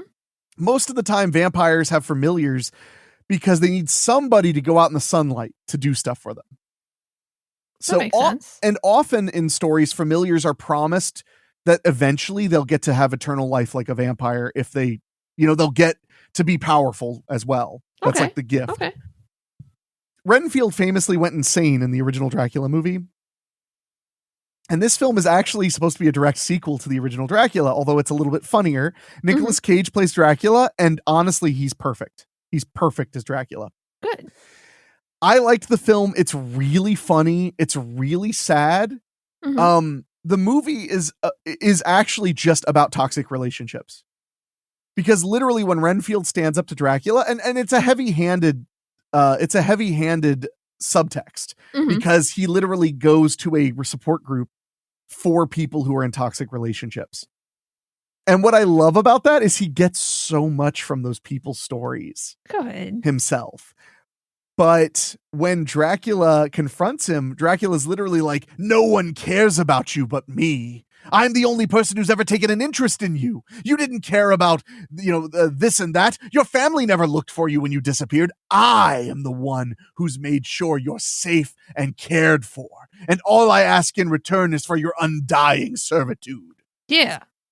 And all I could think was like, man, he really is talking like an abusive freaking boyfriend. Yeah. Wow. So I loved it. It was silly and gory at times. I really enjoyed it. America doesn't seem to give a crap about it. It's made like $12 million at the box office against a $35 million budget. So you'll probably never get another funny Dracula movie ever again. We can't have nice things. We should have all went to see it.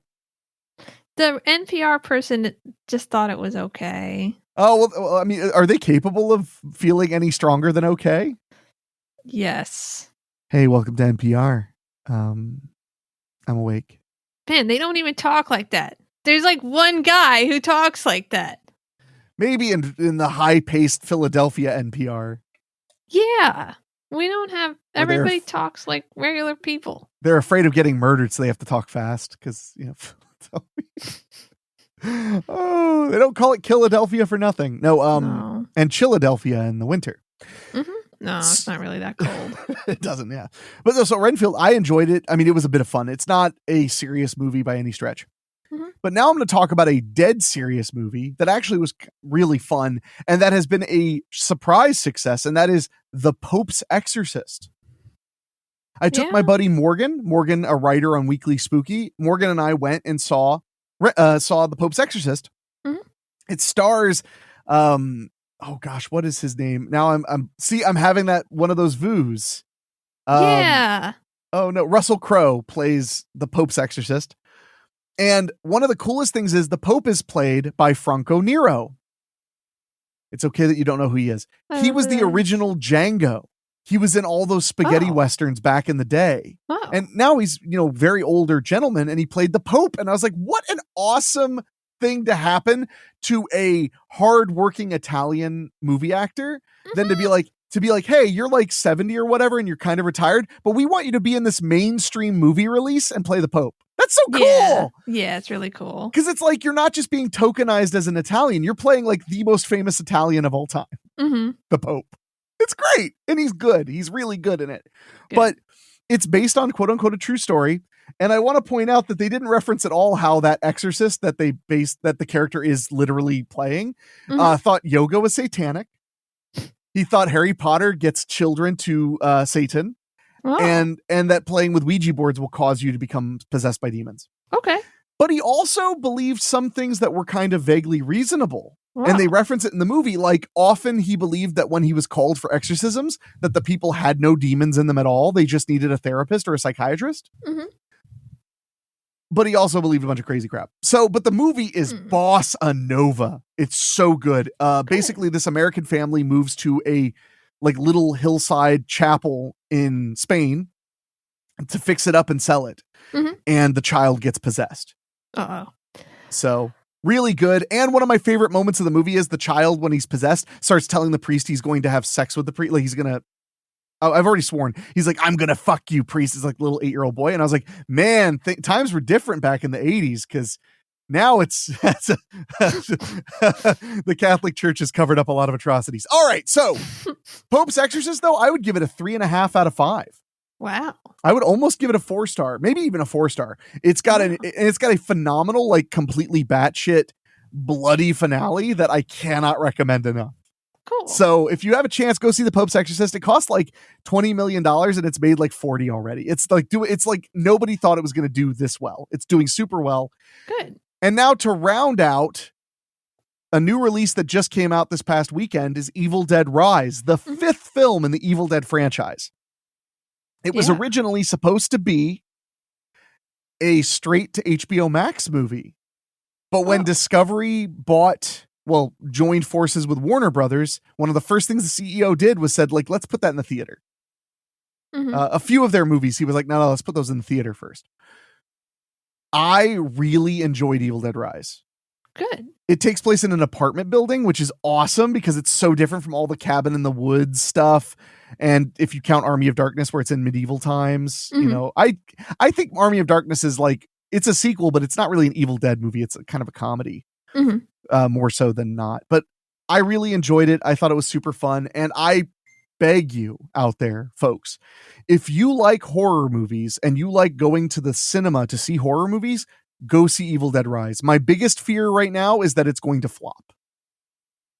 It was not an expensive movie by Hollywood standards. It cost $15 million. Mm-hmm. We're recording this before the weekend has been over, so I don't know how it's done. But God, if it dies like Renfield did, I will be so upset. Oh, good fun horror movies, whether you love it or just think it's okay or hate it, you need to support horror movies in the theater if you want to see them there. Mm-hmm. That's all. So I loved Evil Dead Rise, and I'm going to go see Beau is Afraid real soon, which is the Joaquin Phoenix movie done by the director of Hereditary and Midsommar. Okay. And I've heard it's amazing. I can't wait to see it. I love Joaquin Phoenix. Ari Aster, who made Midsommar and Hereditary, he's all right. I liked Hereditary a lot. I'd like Midsommar less. Mm-hmm. But Midsommar was just a movie about all the ways I think that white people get themselves killed. That was the entire point of that movie. It was hey, white person, you like cults as long as they're in Europe, don't you? And they're like, uh-huh. And it's cool. Though I want to mention one of my favorite things. So Midsummer is like the most messed up breakup movie ever. I'm sure you have not seen it, but it is very good in that way.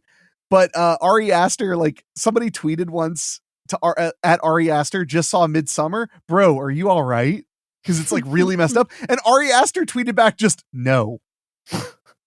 And that was like my favorite Twitter interaction of all time in film. Okay, so those are the 4 horror films. Usually I'm lucky if I have one to talk about on the show, but I had 4. So basically, Nefarious, you probably aren't going to see it. It's probably already going to be out of theaters. Renfield, go see it for the love of God. If you love Dracula, if you love vampire movies, if you love Nicolas Cage, if any of those are true, go see Renfield. Pope's Exorcist, absolutely go see it. Evil Dead Rise, go see it. Yeah. So, Chell, you got any Reddit creepies for us today? So I've got one.